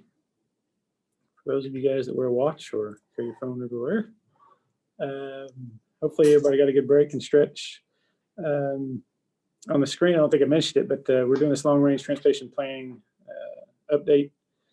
And so we learned the KYTC's updating our core values a little bit from the last year. So that's what's on the break screen. There's we've got our logo, and then we got the core values, our vision, mission statement, and then the USDOT. You got the train logo there, the 7 national performance goals. So let me stop sharing this screen. And okay, the next presentation is going to be Dan again, so I don't have to read his bio. Let's save us a couple minutes, Dan. And truck parking study. This one, last one's freight study. I mentioned a little bit about truck parking, but this one is statewide truck parking study. So this meeting is a little bit of a freight, kind of freight focus. So appreciate you guys' time and attention. And Dan, go ahead and kick us off. No, absolutely. And I have 2 colleagues with me, Jonathan and Amira, that are going to be giving part of this presentation. So you won't be listening to me the entire time. So okay. I want to thank the cabinet again for having us do this project. This is, again, a really innovative project. We talked a little bit about this, I think, during our last maybe 2 meetings ago.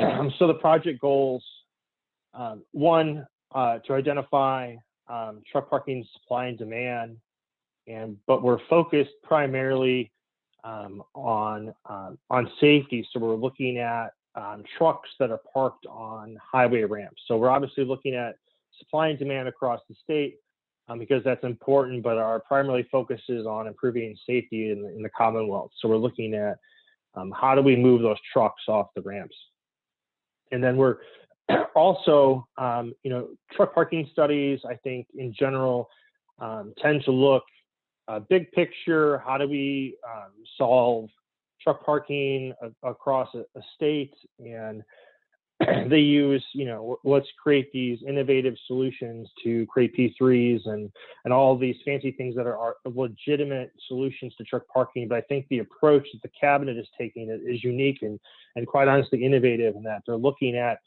primarily existing right-of-way. So things that the cabinet owns, so that there's no right-of-way acquisition, there's likely no environmental impacts. So looking at old toll booths and rest areas that are no longer used, and rethinking rest areas. So really looking at things that they can go and do versus things that can go and do in 5 to 10 years. But so looking at adding capacity tomorrow instead of sometime in the future. So really, we're focused on acting now. So how do we do that? We look at supply and demand, look at the right of way, but also at the end of the day, when we narrow down where those, the best facility or the best locations are, we're actually going to do some very preliminary conceptual design and cost estimates. We can see what that actually would look like. And so when Jeremy and his colleagues at the cabinet are working with the legislature or with senior management to get these projects programmed and funded, they have something to show that, hey, we can do this. Hey, we can add 60 truck parking spaces. And those things are, if you have something that in an actual image, it's a lot easier to sell to folks than just saying, hey, we want to fix truck parking. So some key results of our analysis, and if you want to have a conversation offline about how we did our analysis, it's really interesting process, but I promise I won't bore you. So the key takeaways from our analytical work is that every weekday there's about 9,000 trucks that are parked in the Commonwealth of Kentucky, and these are trucks that are parked over 4 hours. So these aren't trucks making deliveries. These are I'm stopping to sleep type of stops. There's over almost 7,200 truck parking spots in Kentucky. So you can see there's a disconnect there. The busiest night of the week is Wednesday, and about 80% there's an 80-20 split between private sector, so truck stops versus rest areas, rest havens. And back to the safety aspect of things, this picture over to the right You know, as a picture, I think it's on I-75, I may be correct, that shows the, you know, the trucks parked on both sides of the ramp, and this provides a particular safety challenge. So we created an interactive map to look at unmet truck parking demands. So these, you know, it's categorized by rest area, way station, truck stop, or big box store, or other. And other is, you know, locations where we could determine ownership, or just where trucks were parking in general. And this is an interactive map that is actually on our website that Amira is going to talk about shortly. But one of the things we wanted to do with this project was not just say, hey, here are these projects that we need to build to address truck parking, but to really provide an information warehouse for the districts and the MPOs and all the planning partners to look at what's happening in their area. So another way we did this was we created a interactive Tableau dashboard. So this is also in the process of being updated to our website. I don't believe it's up there yet, but you can click on every individual truck parking location, and it'll tell you based on that location where those trucks came from. And that's what this map is up on the right-hand side. There's also lots of temporal information on, you know, throughout the day, what's happening on that site, you know, trends over time. And then also where the last and next stop were for trucks that were parked at that facility. So this is something really neat, and you could lose a lot of time playing around and looking at things. So this will be up on that website, I think, within probably early next week. So this will be something I think that will be really useful to some of those MPO planners out there who are doing freight efforts. So boots on the ground. We did a lot of analytical analysis using GPS truck probe data from ATRI. But we also wanted to go out and see what's happening on the ground and make sure, one, that our data was correct, and two, to get visuals of what was happening. So this is I-75 southbound. And we went out and looked at individual corridors that appeared to be significantly over demand or excess demand. And we got photos taken, and our sub-consultant Cummings actually went out and put a drone in the air. So we have video from some of these areas. And I'm going through some of these videos as we speak. It's about 6 gigabytes worth of information. So we'll get the best out there and turn that into some of our you know, project sheets, and potentially share some of that with our partners. Obviously, our approach to study is data-driven. I've talked about data so far, but it's also stakeholder-informed. So the role of stakeholders is huge to this, and TSW and Amy Williams is a big partner for us in this project, the same in Grant and Boyd County. So we have a steering committee. We have this website that Amir is going to talk about in a minute that has some interactivity to it. We're sending out a survey that's being pushed out via an app called Truckers Path. And we're using Truckers Path in 2 ways. And Truckers Path is kind of like a Waze for truck drivers that tell you where there's parking location ahead of you and where there's speed traps and things. And so we've bought the data behind the scenes from Truckers Path to see where truckers are parking and what they're seeing. It's not enough data to be statistically significant, but it's enough data to be considered, you know, another form of outreach. So it's truck drivers are by and large hard to reach from an outreach standpoint. Obviously, they're moving all the time. When they're stopped, they're sleeping. They don't want to be disturbed. So catching truck drivers that, you know, may not be associated with Kentucky, but just drive through Kentucky several times a week is tough. So this is a way to get at that. And then we're also using the other side of Trucker Path, the consumer side of Trucker Path, to put out some ads like you would normally on Facebook to get truck drivers to click on it, to fill out our survey, to tell us where there are truck parking issues. And obviously, we're going to reach out to the Trucking Association and OIDA, which is the smaller trucker association. So that's also a big effort. We're doing the survey both through those banners, as I mentioned. But we're also going to go out to rest areas and way stations that have some serious excess demand and the right size of facility to put out these advertisements to get folks to go while they're stopped overnight to tell us about their truck parking woes. So we're doing this both electronically and the old-fashioned way of putting up yard signs and signs inside of a rest area. And then I turn it over to Amira to talk a few minutes about our website. Thank you, Dan. And so when you look at website engagement trends, we know there are, two dynamics at play. One, understanding that most people will be on their phone. And then two, knowing that people will be skimming. They don't really read like we expect them to. So with this in mind, my communications team developed a site that is mobile friendly and responsive and features that engaging content, informative, and what I like to call fact snacks, giving website visitors the latest trend data. And then in addition to the truck parking supply and demand map that Dan talked about on the next slide, the site also connects people to the truck parking survey and utilizes an easy access QR code. And with that, I'll toss it to Jonathan to talk about the recommended capacity improvements. Thanks, Amira.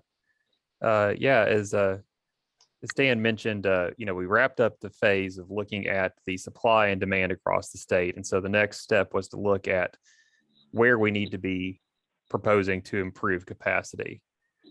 So the first thing we did was like as Dan showed in that map, there are areas all across the state on several different corridors where supply is not currently meeting demand. So we gathered together all of the exit complexes in the state. There's 111 where we have truck parking noted, and that includes rest areas and way stations. And we put together a scoring matrix to help determine which of the sites is the most important. Where should we be focusing on finding areas to expand capacity?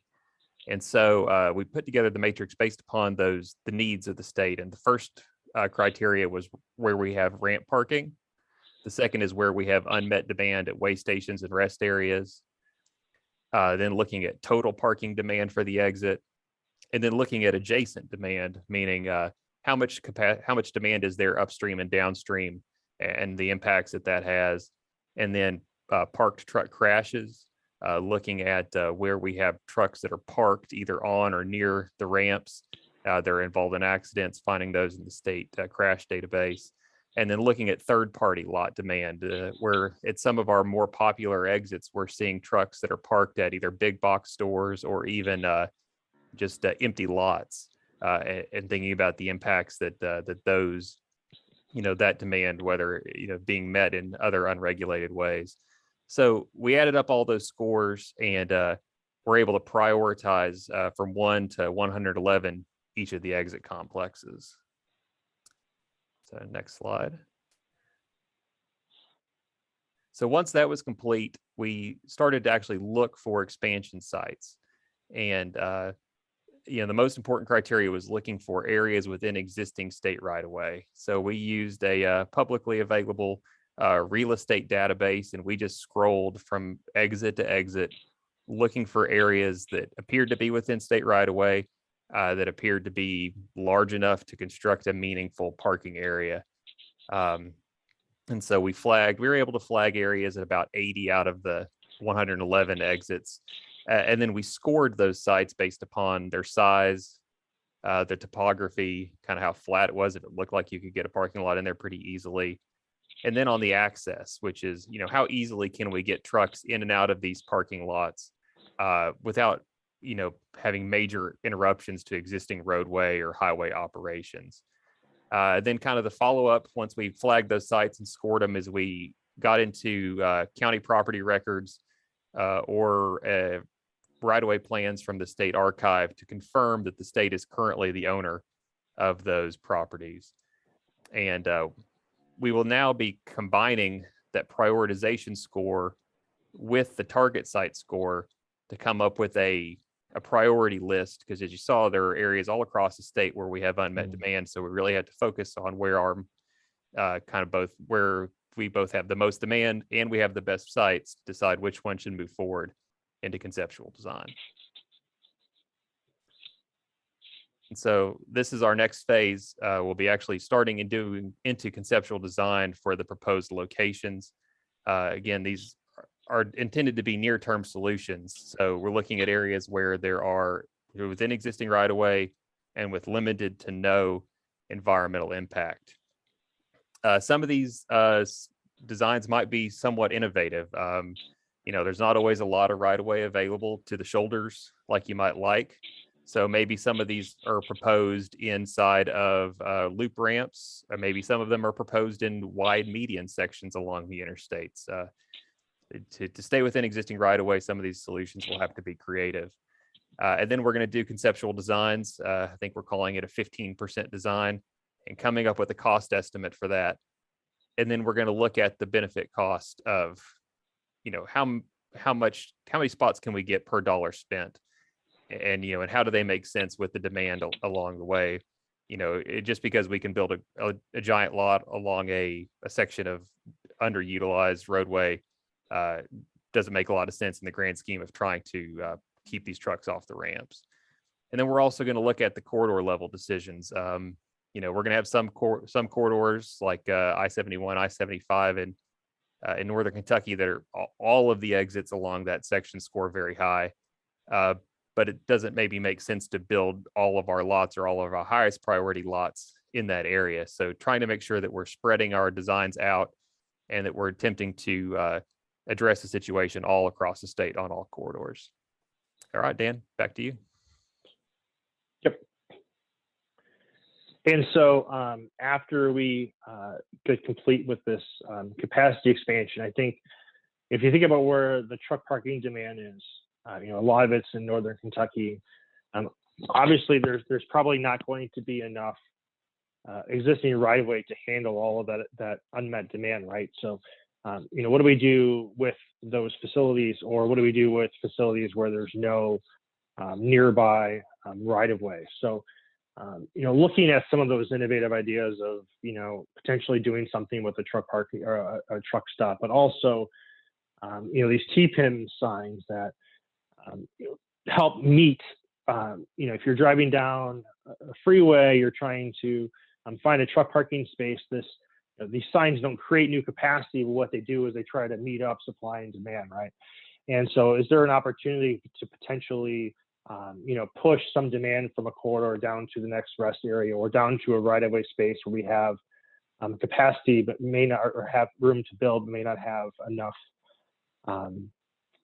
there may not be enough room nearby. So looking at how do we get the trucks in all of the spaces available and making sure there's not just a mismatch of supply of truck parking spaces and unmet demand. And then like anything else we're doing in the implementation plan. So I'm looking at those innovative solutions, but I'm looking at project sheets and looking at funding solutions. There's obviously a lot of things going on right now with the infrastructure package and reconciliation, and truck parking was a funding program that got amended out, and it's been something that's been suggested in 2 or 3 different congressional sessions now. So we need to be prepared at some point to market these facilities to US DOT. Likewise, we need to be prepared to market these facilities to the Kentucky legislature for funding. This is we're designing this to be an act now, quick fix, high benefit, low cost enterprise. But we also need to make sure that truck parking competes with a lot of other transportation aspects, right? So really positioning the cabinet to take advantage of whatever money could come from the feds, but also positioning them to, ask the legislature for funding, and then internally at the cabinet, working through existing structures to see if there's funding opportunities to build these new facilities. And with that, take your questions. All right, thanks, guys. It's interesting. It's interesting material. See the website. Is this study done, or is it? We still got a while to go yet? Yeah, we're still have a lot of it to go. We're about halfway through it. So the website, in case you didn't catch it, is kytruckparking.com. KY and there'll be and there'll be updates to that throughout the project.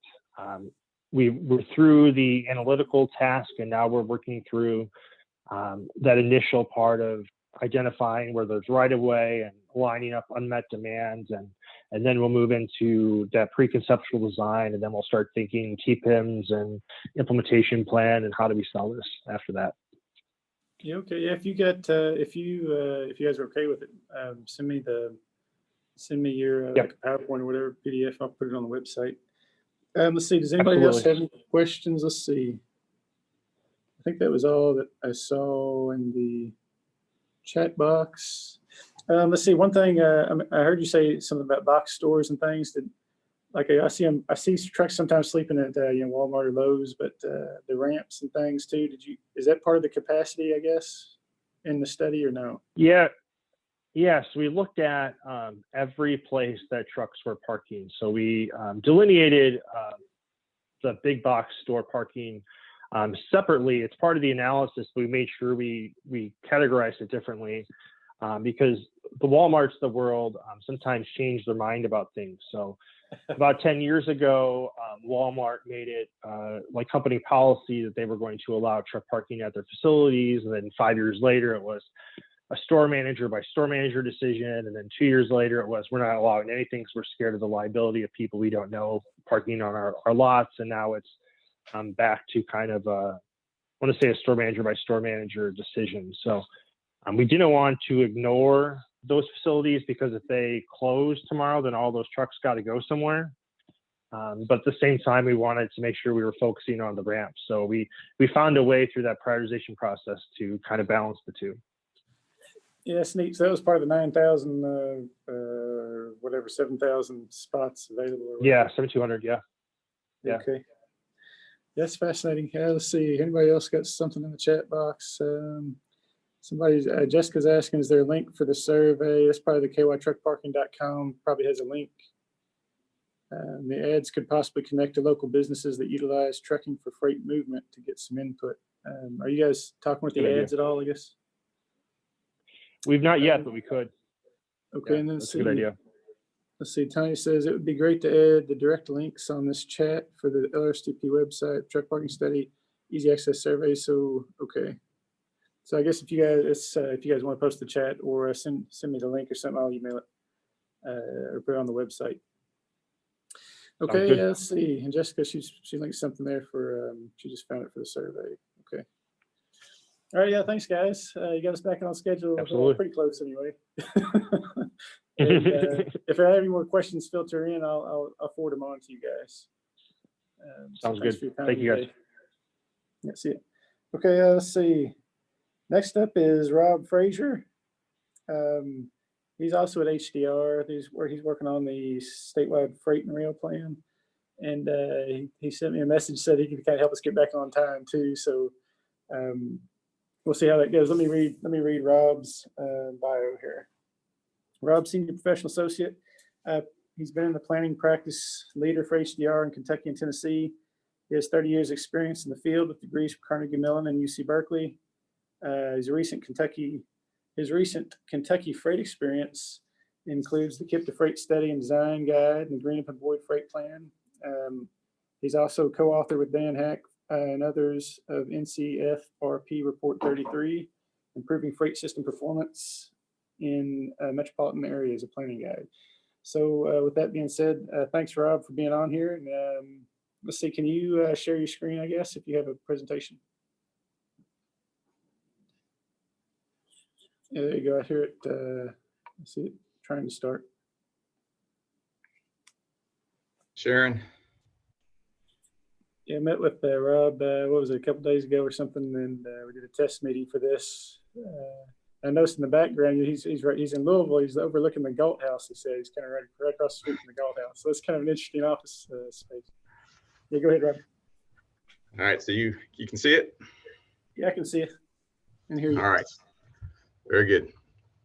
Okay, well, I asked, yeah, I definitely will catch us up on our time, make sure that, yeah, this isn't going to take the full time allotment. Because this project, unlike some of the others you just heard about, the Riverport study, the Kova work, truck parking, this one is really it's just beginning stages. And so this is more what we are going to do than what we have done. Actually going to touch on both the freight and rail plan updates. So it's both projects, but we're really starting with the freight plan.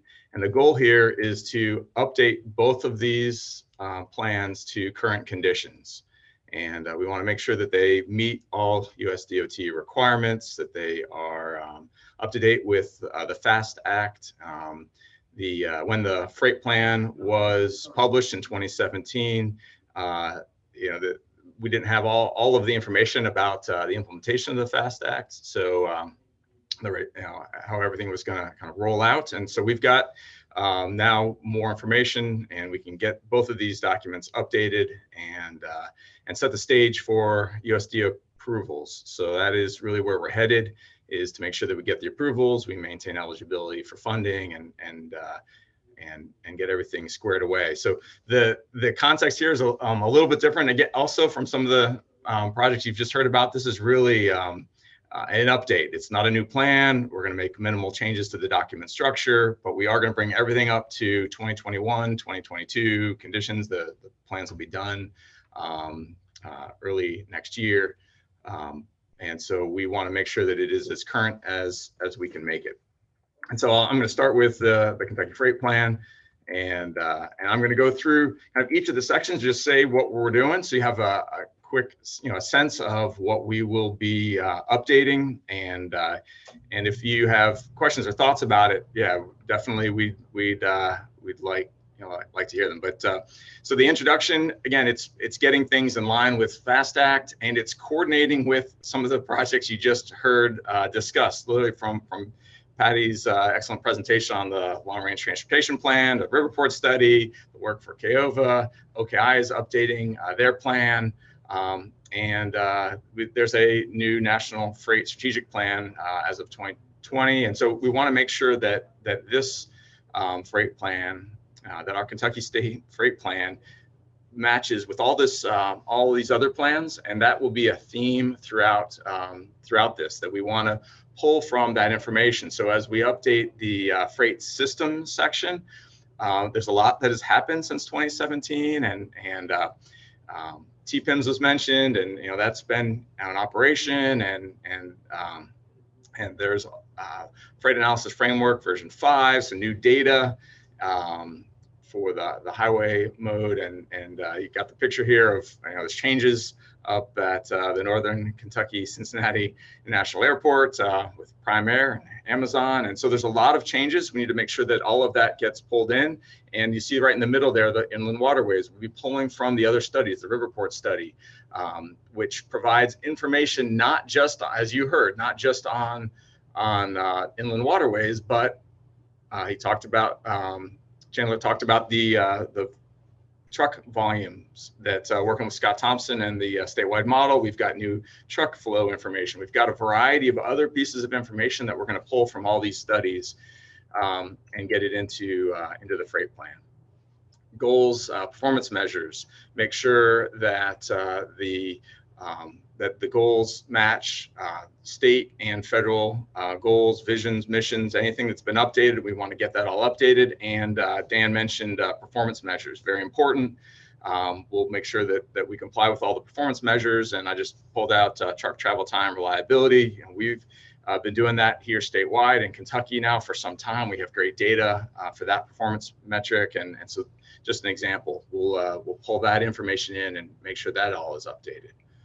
And then current conditions. So not just kind of what is the system in terms of the network itself and flows, but how is it operating? So bottlenecks, getting the latest information on bottlenecks and truck parking, which was just discussed, pulling from the Riverport study and looking at all the other modes. So rail, pipelines, air cargo, updating all of the current conditions. How is the system, the freight system, functioning here in Kentucky? So go through and update those things and get things like, Brent Spence Bridge got kind of an unwanted number 2 bottleneck from Atri this year in 2021. So, we'll pull that information in and document it so we've got it all in one place.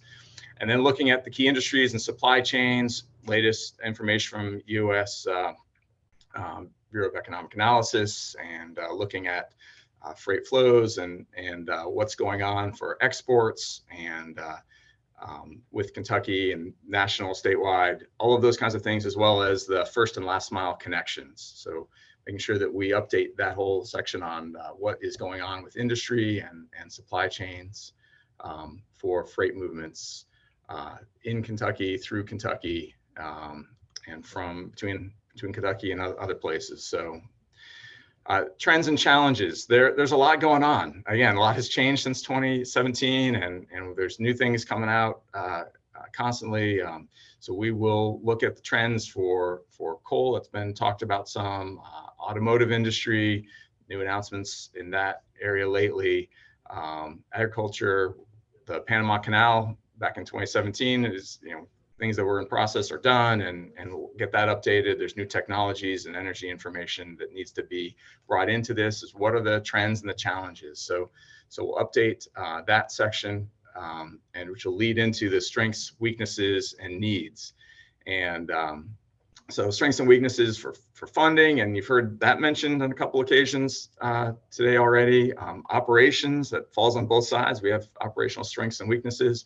I'm going to point out the future needs. We are going to pull from all those different studies to pull in information on what those needs are. And again, make sure that we've got the important information that's needed in this freight plan in one place and up to date. Then policy strategic recommendations, looking at funding programs, latest funding programs, those have changed as well. We want to make sure we capture all of that, as well as program and policy recommendations, tying in with the LRTP. The mega project section also needs to be updated, and bridges and everything in Louisville is done, and there's other updates that need to be made. So we'll update that. And then shift has been talked about a couple times. We need to make sure that it is appropriately discussed in this document, and how it can be used for freight investment, and then combining the funding and project tables. And this is pretty important, again, for that, making sure that this plan is where it needs to be to support continued funding from US DOT for freight infrastructure. So just making sure that, again, we've done everything we need to do to make sure this plan is current and the T's are crossed and the I's are dotted. The project schedule, we're working on the update right now, and it will be done as a draft document in the first quarter of 2022. We need to have it approved by the third quarter. So I think prior one was September 2017, but we wanted to leave ourselves plenty of time for just reviews and approval. So it will be done early in the year, leaving us plenty of time before any deadline. We'd like to kind of have this done and approved first half of next year. So that is the schedule, and we are actively working on getting this done. So that is the end of the freight plan, and I can't see the chat if there's any questions or anything. Jacob, please jump in. I don't see any right off. I think it's neat that we're considering pipelines in the freight study, but I'll let you finish the rail plan. I'll talk about that a little bit more. Okay. Yeah. This is just a couple of slides. So following on that, the plan is to use all that information. So continuing a theme, we want to pull from everything we will have done for the freight plan to update the rail plan, and that means updating from a technical standpoint the freight and intermodal section, the active freight lines and use flows, and then passenger rail. So updating that section, including there's new things that have been discussed on the passenger rail side, and so we just want to make sure that is all updated. And then the rail funding, rail safety and security, rail trails, all of those chapters will be updated. Again, we'll pull from what we will have just completed to efficiently get this updated and ready for approval. This is not as critical for funding, since we don't currently receive funds for passenger rail, but it is good to get it updated and be able to do that in the future should we want to. And so we want to just get this done. It won't be a big effort to do it once we've got the freight plan updated. So yeah, so the theme that I've kind of quoted throughout at the bottom, we'll use available data and studies to the extent possible. That's kind of a theme for both of these. Definitely is a theme for the rail plan update. So goal is to have both of them done and updated in 2022, and that's the end of presentation. I think hopefully we're back on time. I can't see a clock. Yeah, nice work. Nice work helping us out there. Does anybody have any questions, I guess, on the rail plan or the freight plan? I've got a few, but I'll see if anybody's in the chat box. I don't see anything right off, but yeah, I thought it was interesting that the pipelines are included in the freight plan, but I think about, I guess, like oil pipelines, obviously make plastics and stuff out of oil, so I can see how that's supply. And what about like natural gas pipelines? Do we include all of those? Like it's like a fuel pipeline? We typically it's so, and others can Dan can jump in. We typically do look at as much as we can without getting into security type issues. So we want to be a little bit careful about making too much information public that maybe we don't want to be public, but we want to give it a good look and identify any issues that should be raised on the public agency side, and then kind of leave it about there. Yep. Yeah. Well, we include both types of pipelines are available from actually the same data source from the feds, and we'll talk about where things are coming to and where they're going to. And if you remember that map from the Kiowa presentation, that's about the level of detail we can go into without being a national security problem. Right. Yeah, it's interesting. Yeah, I was thinking about if it's fuel, like electric lines and stuff. Do we consider that like freight? I guess if we're tracking fuel, or that was just a side thought. I guess we don't really track that stuff, do we? In freight plans, we generally don't, because it's the freight plans from a state standpoint are a regulatory thing for federal highway, and power is through a different federal department.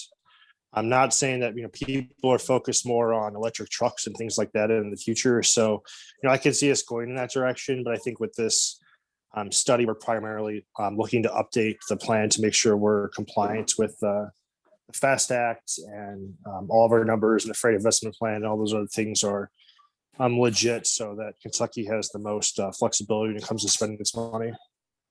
Yeah. Okay. Yeah, I was thinking about those the trucks and rails and all that makes sense. And then I wonder if these big stores will have pipelines for like boxes. I get a bike through a pipeline kind of deal. But I got the long range plan in my brain. Okay. So does anybody have any questions? I saw something from Lewis Graham. Let's see what he said. How are the HDR rail and freight plans being melded into statewide long range plan? Yeah, we're looking at all of them, Lewis, for the long range plan. It's part of the effort that we're just kind of finishing this year. As collecting we're trying to collect the information that's available. If they're not done, they're not done. But if they're done, definitely we'll try to include it. And even if they're in the works, one of the things our secretary mentioned in a meeting yesterday was try to have the long range plan, try to have it a dynamic process, as we're going, try to use some of the tools and consultants while we've got them, to talk with the different agencies and things. So that's a good point to include them. Let's see, Scott's saying electric availability is on the site evaluation list, but not necessarily for electric trucks. So Scott's the branch manager of the mobile branch. So I'm sure Scott should pay attention to all that kind of stuff too. Let's see, I don't see anything else in the chat box for now. Rob, I guess if it's okay with you, maybe send me a copy of the presentation if you want us to put it on the website to share, that kind of thing. Absolutely. Thank you, sir. Good job. And like I said, you got us back on the schedule. Let's see, it's 1 minute to spare. Well, 1 minute ahead. How about that? I asked all kinds of questions. It's still got 1 minute to spare. Okay, let's see. The next on the agenda, thank you guys. Next on the agenda, we try to get a Title VI training in these meetings at least once a year. So I think last year we did it in October as well. But Melvin Bynes was on the agenda originally. He's the director up there in Office of Civil Rights, Small Business Development.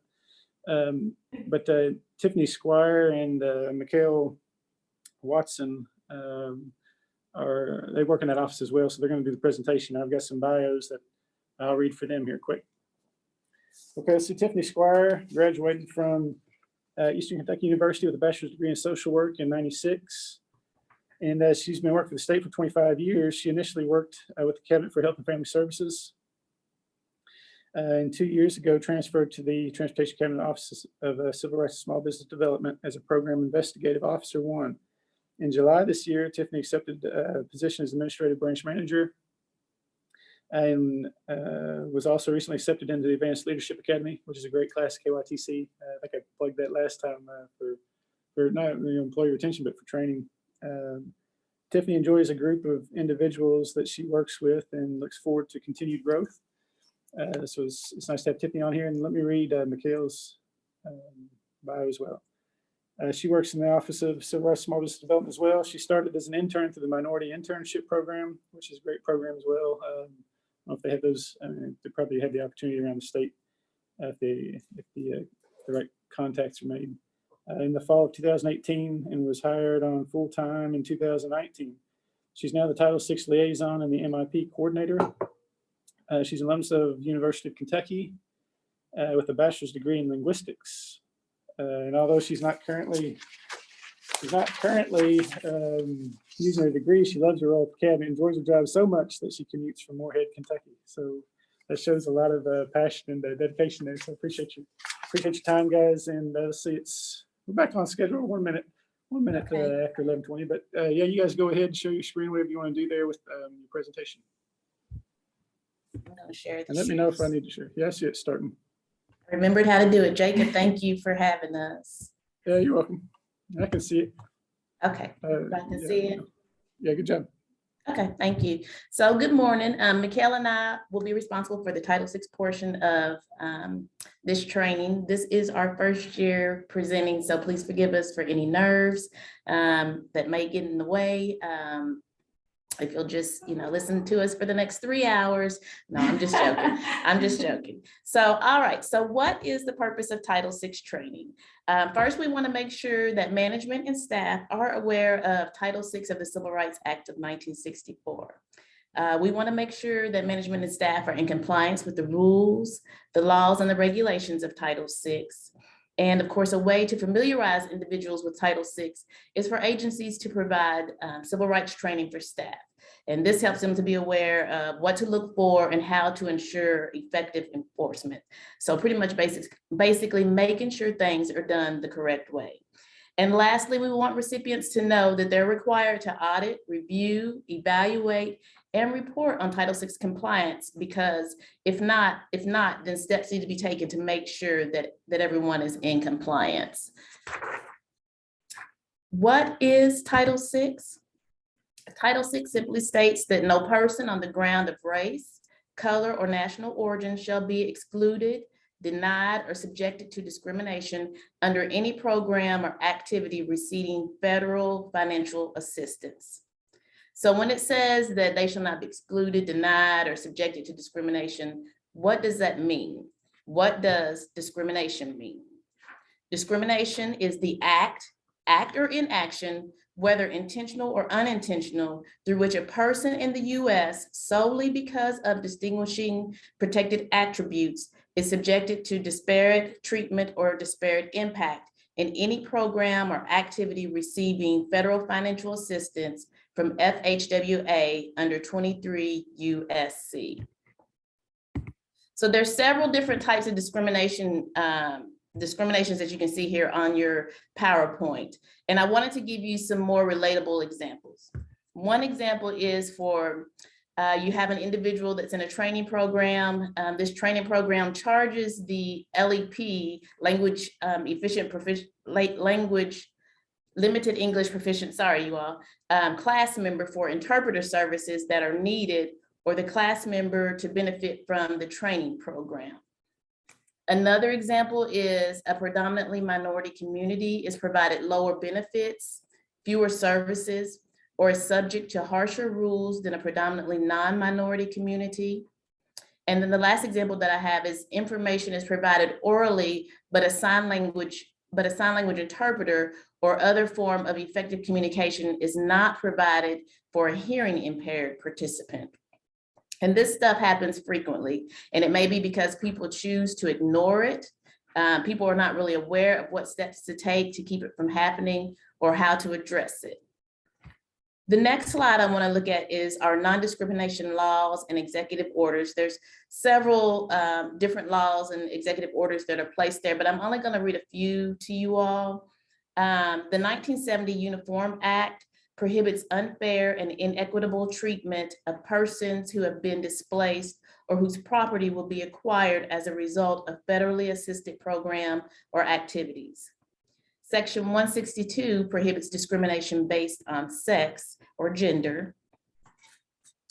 Executive Order 12898, federal actions to address environmental justice in minority populations. And environmental justice is one area in which Mikhail's going to speak on in a few. But environmental justice in minority populations and low-income populations addresses disproportionate adverse environmental, social, and economic impacts that may exist in communities, specifically minority and low-income populations. Executive Order 13166, improving access to services for persons with limited English proficiency, addresses access to services for persons whose primary language is not English and who have limited ability to read, write, speak, or understand English. So there's two types of discrimination I want to talk about. There's disparate treatment and disparate impact. Disparate treatment. Disparate treatment is intentional discrimination. Again, I say intentional discrimination where people in a protected class are deliberately treated differently. And this is the most common type of discrimination.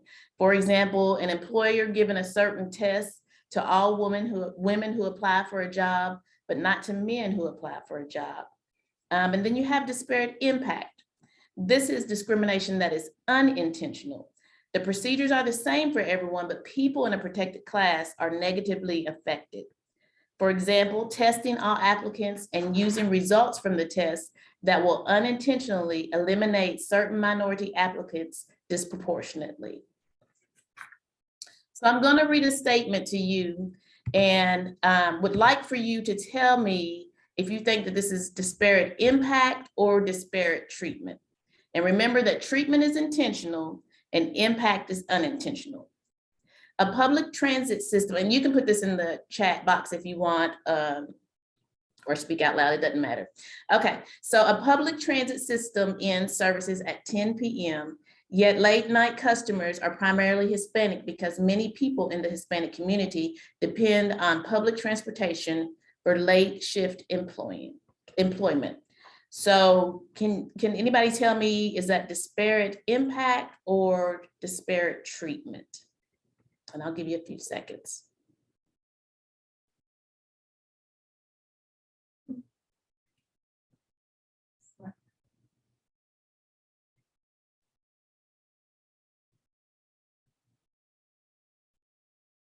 All right, I'm going to show the answer.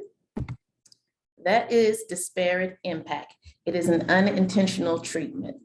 One of the things that our office is responsible for is if someone feels like they've been discriminated against or mistreated, they have the right to file a complaint. And our office, of course, would do an investigation, and that individual would have the comfort in knowing that they are protected from retaliation. So what is retaliation? Retaliation means that no recipient or other person shall intimidate, threaten, coerce, or discriminate against any individual for the purpose of interfering with any right or privilege secured by Section 601 of the Civil Rights Act, just because that person has simply filed a complaint. The last thing that I want to talk about is the importance of having minorities and women representation on planning boards and commissions. Why? Because it establishes the equal access planning system. No person should be denied the opportunity to participate as members of a planning, advisory, or similar body because it affects decisions and communities in which they reside in. So everyone needs to be offered that opportunity to be able to participate on these boards or different commissions. So now I am going to turn it over to Mikkel Watson. She's our program investigative officer, as Jessica said, and let her do the portion on compliance.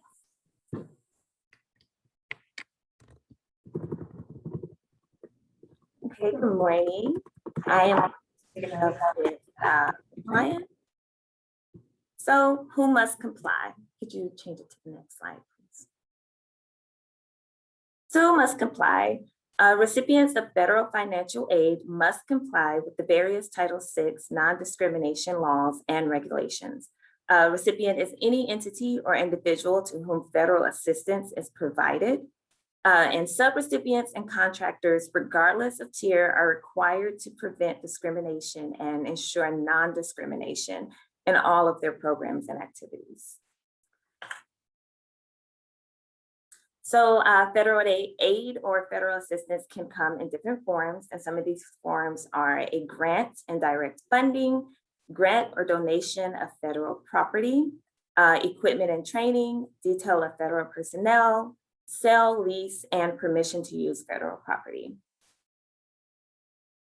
So in order to be in compliance with Title VI, subrecipients and contractors must appoint a Title VI coordinator.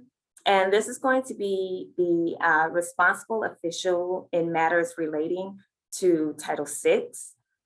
Develop a Title VI implementation plan, which should include a limited English proficiency section, environmental justice section, and a public participation plan. Provide the Title VI training for all of its employees. Develop a Title VI policy statement. Have signed Title VI assurances. Have a grievance or complaint procedure in place, and then monitor subrecipients and subcontractors for the Title VI compliance. So what makes you compliant? So the development of the Title VI implementation plan. And so the plan communicates how the organization or agency will implement Title VI requirements such as LEP and EJ. The plan also discusses procedures, strategies, activities, and goals to ensure non-discrimination. It identifies the Title VI coordinator, and then it contains the complaint grievance procedure, Title VI policy statement, and signed assurances. So let's take a moment and talk about the sections of our implementation plan.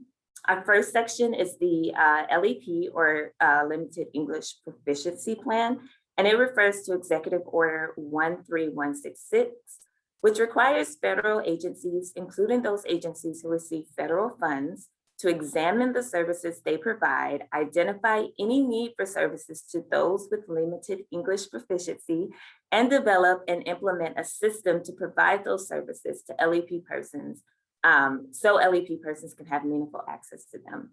So it's our job as people who receive these federal funds to ensure that meaningful access is given to LEP individuals and that they have access to the same resources as non-LEP individuals.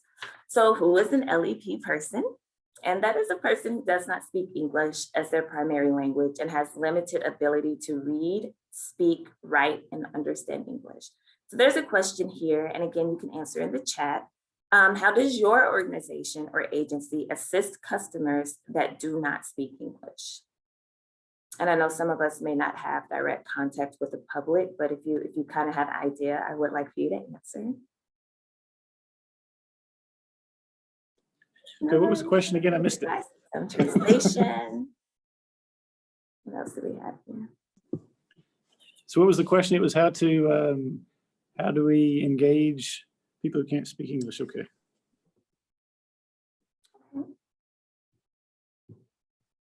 Good, so thank you all. So one of the ways the cabinet assists LEP customers is by utilizing I Speak cards, which informs LEP individuals of their rights to free interpretation and translation services.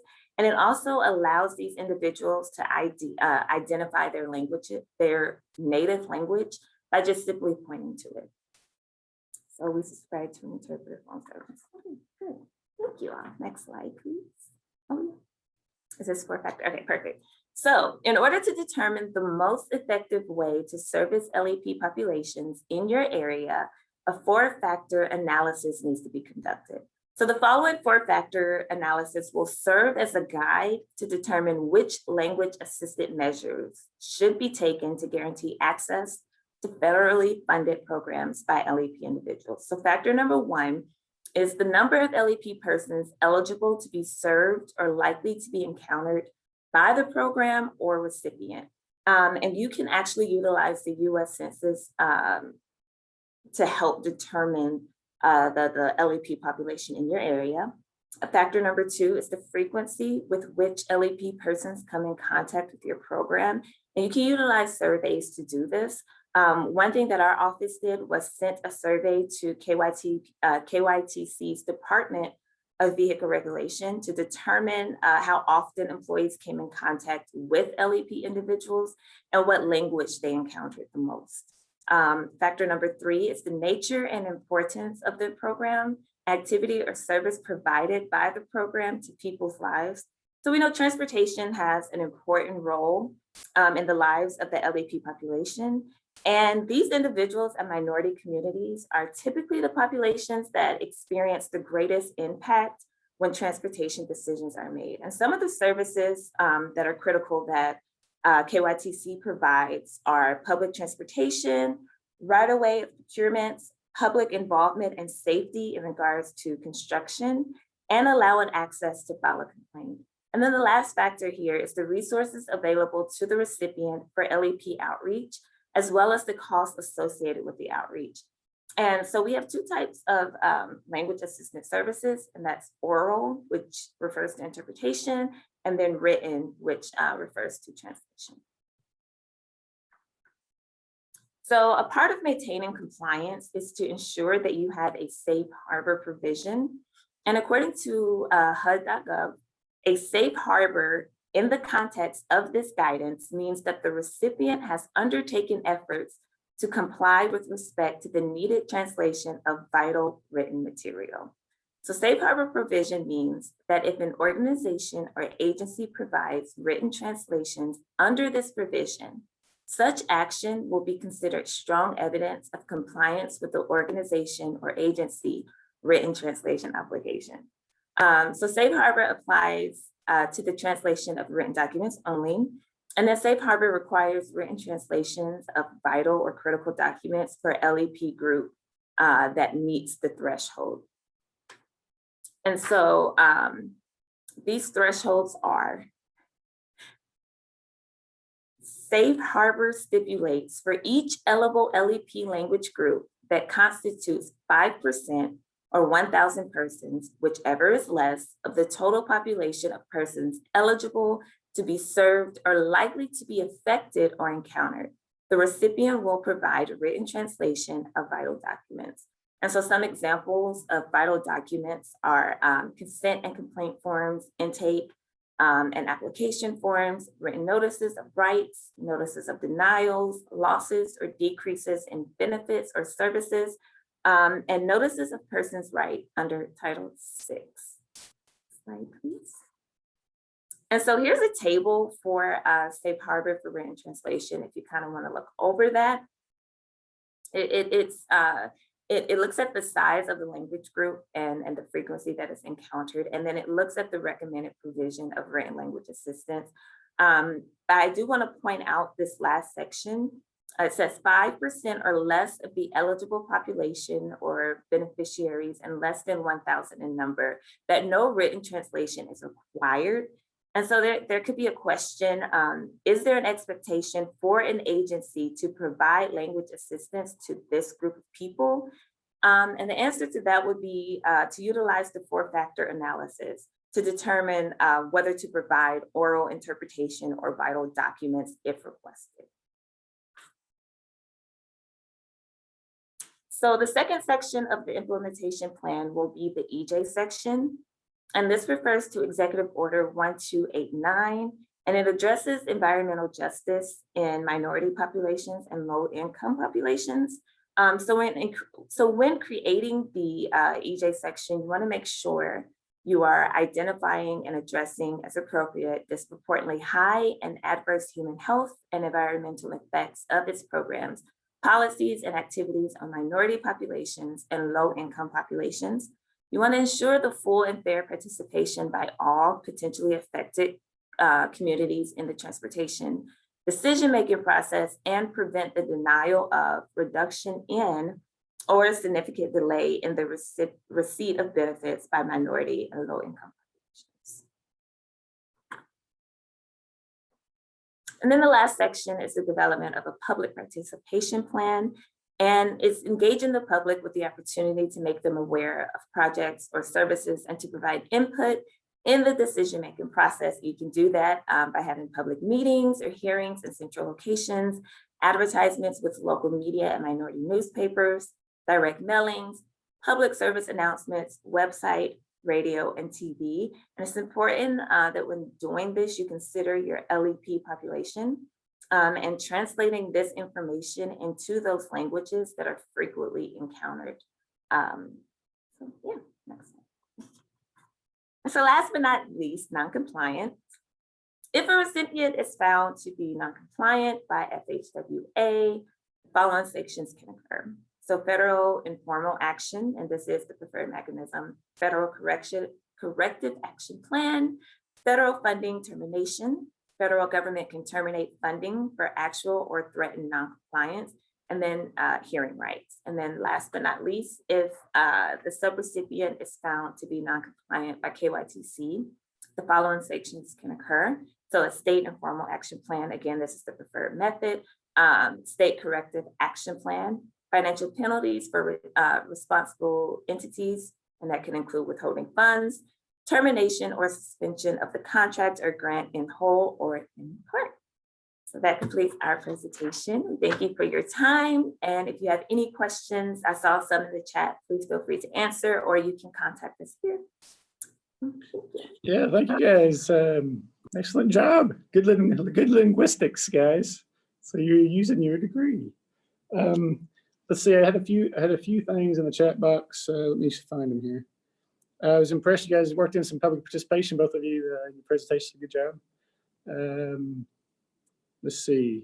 When using census data, do you filter the data by speaks English less than very well, in addition to language spoken, to arrive at the numbers of people in your community who are considered low English proficiency? Put you on the spot there. So I guess when they're looking at census data, do you add both of them together, I guess? Or filter them, you filter both of them to get your total number? Or is that like a technical question that we'll have to follow up later? I think when you use the census data, you could filter it that way. I'm not sure. Yeah, we'll have to follow up with Jim, see if he figures out. We've got, I know some of the ads are, Jim works for the purchase ads, so I know we do these socioeconomic studies. Well, Jim asked you, of course, sorry, this was from Kinsey Gleason.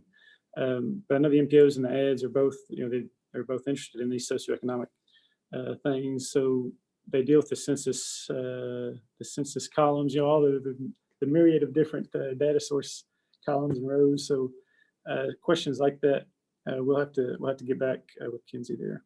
Let's see, does Title VI address any other forms of discrimination besides race, color, and national origin? That was from Jim from Purchase Ed. Yes, it has. I'm sorry, I'm very loud. Hey, you're okay. Okay, can you hear me now? Yeah, I can hear you. Yes, it does address other forms just beside race, color, national origin. There were other new things that were added in there. So I think, Jim, I think I've worked with you before, Jim. So there's more that's stated in there just beside your race, color, and national origin in the Title VI. And Dave Suderett was saying that as well. See, Bob Kohler is saying, can you go over non-compliance again? Is FHWA the lead or KYTC? He wanted us to go over the non-compliant slides again?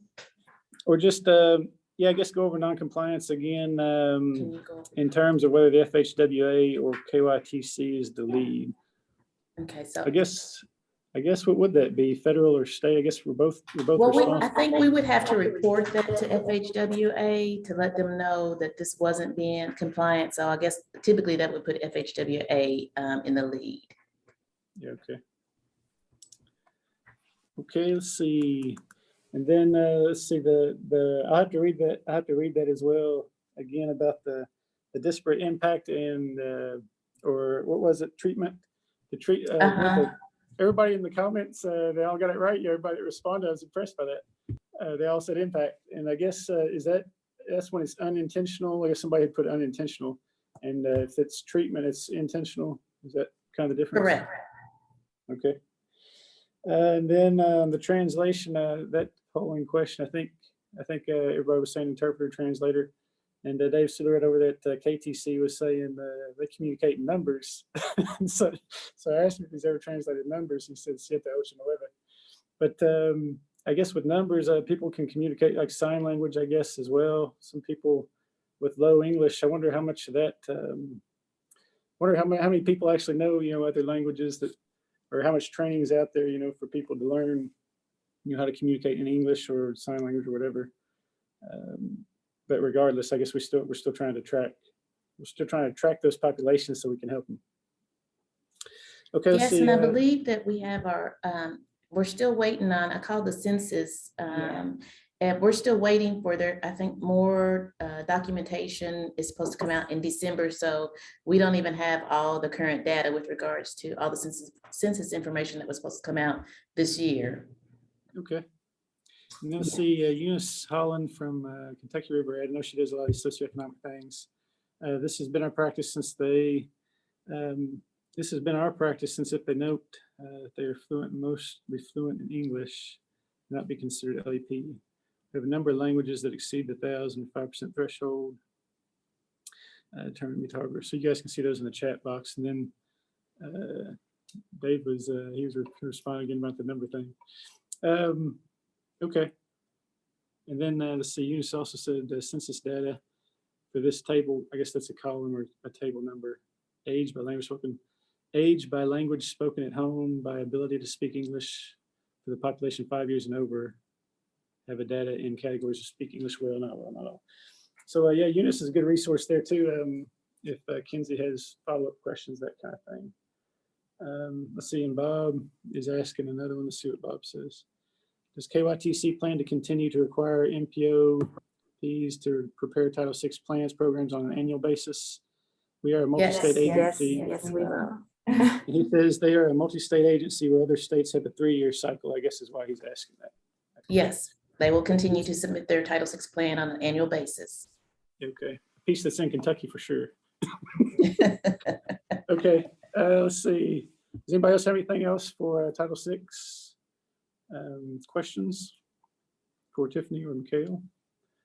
I don't see anything. Great job, guys. I met with them yesterday or Monday, and I guess it was a little bit nervous. But I said it's pretty laid back group. So appreciate you guys. Thank you. Taking time to talk to us. Thank you all for having us.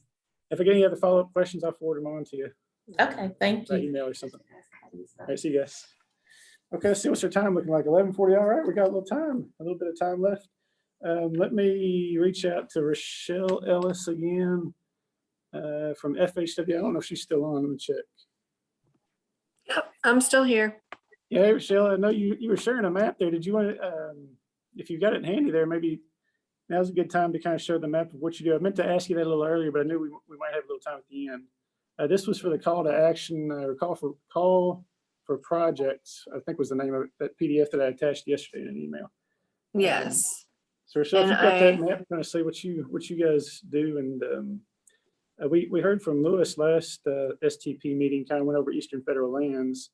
But this call for projects is kind of a new thing, I guess. It's not new. The Federal Lands Access Program has been around since MAP 21 in 2013. So I think we kind of got a handle on it now. Let me So I just wanted to inform everyone about the Federal Lands Access Program and that we're conducting a call for projects in Kentucky from November 1st through February 1st. And the attachment that you were given basically describes the entire program, how things are eligible. There's approximately 5.5 million available for programming in Kentucky. And the purpose of the program is to provide safe and adequate transportation access to and through federal lands for visitors, recreation, and resource users. The primary goal is to have government entities, whether it be state, local, township, MPO, to be the applicants for projects that improve access to the federal estate. So improve access to a national park or a fish and wildlife refuge, a forest. And these projects can be anything that's eligible under Title 23. So roads, bridges, trails, you name it, we've done it. We've even done a helipad. We've done boat docks and boat ramps, all kinds of different projects that improve access to the federal land for recreation and economic generation. So with that said, you can pretty much apply for anything. It's a typical Fed aid type program where it's 80% federal and 20% match. And basically you cannot match with any other federal fund with the exception of federal lands transportation funds. And those are funds that are received by the Federal Land Management Agency. So you could reach out to them to assist with match. Let's see what else I could tell you about it. Because is this the map that you were attaching to the chat box? Okay.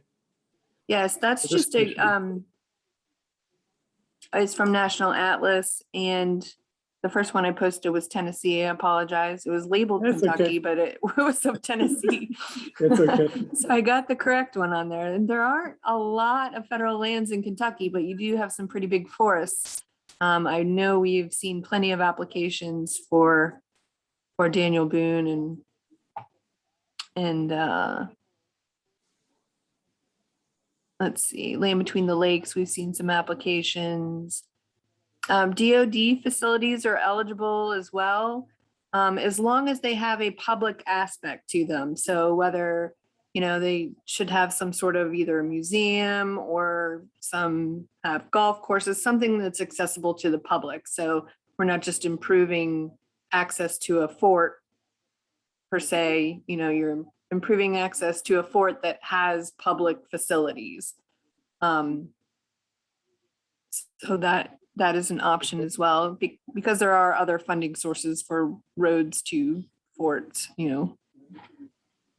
That call for projects was like $5 million for if you've got an area in these Eastern federal lands, designated spots, I guess is what that mainly is. Correct. 5.5 million is available to fund projects in Kentucky that benefit a federal land.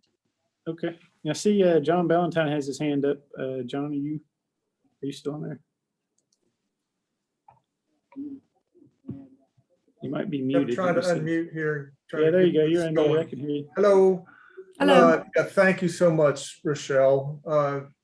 You've been very helpful, and KYTC has an expert in your midst, and Jason Blackburn has been very successful at securing the FLAP projects for his counties in his district. So he's an expert. Those other district planners that want to know how to do it, just talk to Jason, because he will show you the way. But yeah, the Daniel Boone has gotten quite a bit of them. Land Between the Lakes, I think, has had a few over the years. I've always been amazed that the Park Service of the Mammoth Cave really haven't stepped up and applied. But any of the, as Rochelle said, any of the Army bases, those could also be applicable. So Take a look at that. It's not a great big amount of money, but if for those little projects that you just can't find a funding mechanism to do, this is a great resource to do. So I'll just give you a little plug. there. Yes. Thank you. Thank you. Yeah, just I agree with John. Anybody that really wants to know, just contact me and I'll make sure your application is almost as good as what District 10 plans on submitting. So, Almost as good. I love it. Thank you, Jason. there. And Yeah, you it's a can good- always reach out to myself or Lewis Graham. We field calls and emails all the time, potential applicants saying, is this eligible or not? And we're happy to look at your potential applications and give you some advice. The only thing we can't do is write it for you. So feel free to call us if you're unsure if it's eligible or not. We'll happily help you out. I appreciate that. And this is Lewis, just one little elaboration on that is that I know Rochelle had mentioned that, MPOs can be applicants. And that's one thing we've seen in a lot of our states, whether it's a smaller MPO or a rural planning organization. They basically can submit on behalf of, say, a county government that might be the owner of a roadway or a recreation facility. So that's something where I think some parts of particularly the southern states and even some of our Midwestern and Northeastern states, not a large urban area, but if you have any kind of a regional planning organization, they're the people that we would encourage to provide the support for those local agencies.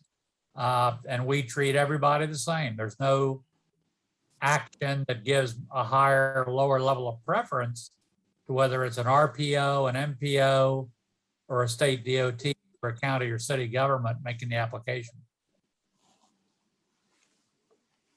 Yeah, it's good information. There's no discrimination going on. It's a good tie-in. Let's see. Does anybody have any questions for them right off? I guess if you think of something later, let me check the chat box here first. I don't see anything. I don't see anything either. So if I get any other questions, follow up, I'll forward them on to you guys. And I appreciate you being here and kind of you stuck it out the whole meeting. Shows your interest and your support for us. So thank you guys. No problem. And, it's a good partnership. We definitely encourage that the networking and support you guys' effort too. Let's see. The only other thing I got for this meeting, guys, is personnel updates. So, and I guess the HDOs will have a meeting at from 1:30 to 2:30 or 3, I believe. Chris is asking if I sent out. Yeah, I've sent out that link, Chris. 1:30 to 3 for the district planners, and then personnel updates. Let's see. The next one of these meetings will be 1/19/22, so in January, and then April. Every quarter, every three months. Personnel updates, Secretary's Office of Safety, Anthony Courtwright. For those of you guys, he's been there a while, but I don't think I got to mention it yet. And then Cedro Delgado is in the room here with me today, and Dave Hale, both new planners. Cedro's the MPO team and the corridor team is Dave. District 4 has a new design supervisor, Chris Smith, and the ads, MPO's ads. Big Sandy ad has a new transportation planner who was on here today, Jacob Anderson. 5 co-ad, Doug Pinkerton, and then Green River ad, Max Gee. So welcome you guys, and thanks for sitting in and listening to the meeting today. So let's see. That's all that I had. That's all that I had today, guys. And if see if there's anything else in the chat box. If you guys have any other questions, just email me. Let me put up my contact information, that kind of stuff again. In closing here. So that's my name and email address. And thank you again so much for listening in and your patience, and all the speakers for working with us on the time, schedule flexibility, and it's great information to share. All your time, efforts, materials. Thank you all to our audience out there in cyber world. I'll stay on here for a few more minutes if there's any last minute questions, and otherwise be safe, stay well, and have a great rest of the day. I'll see you next time. Thank you.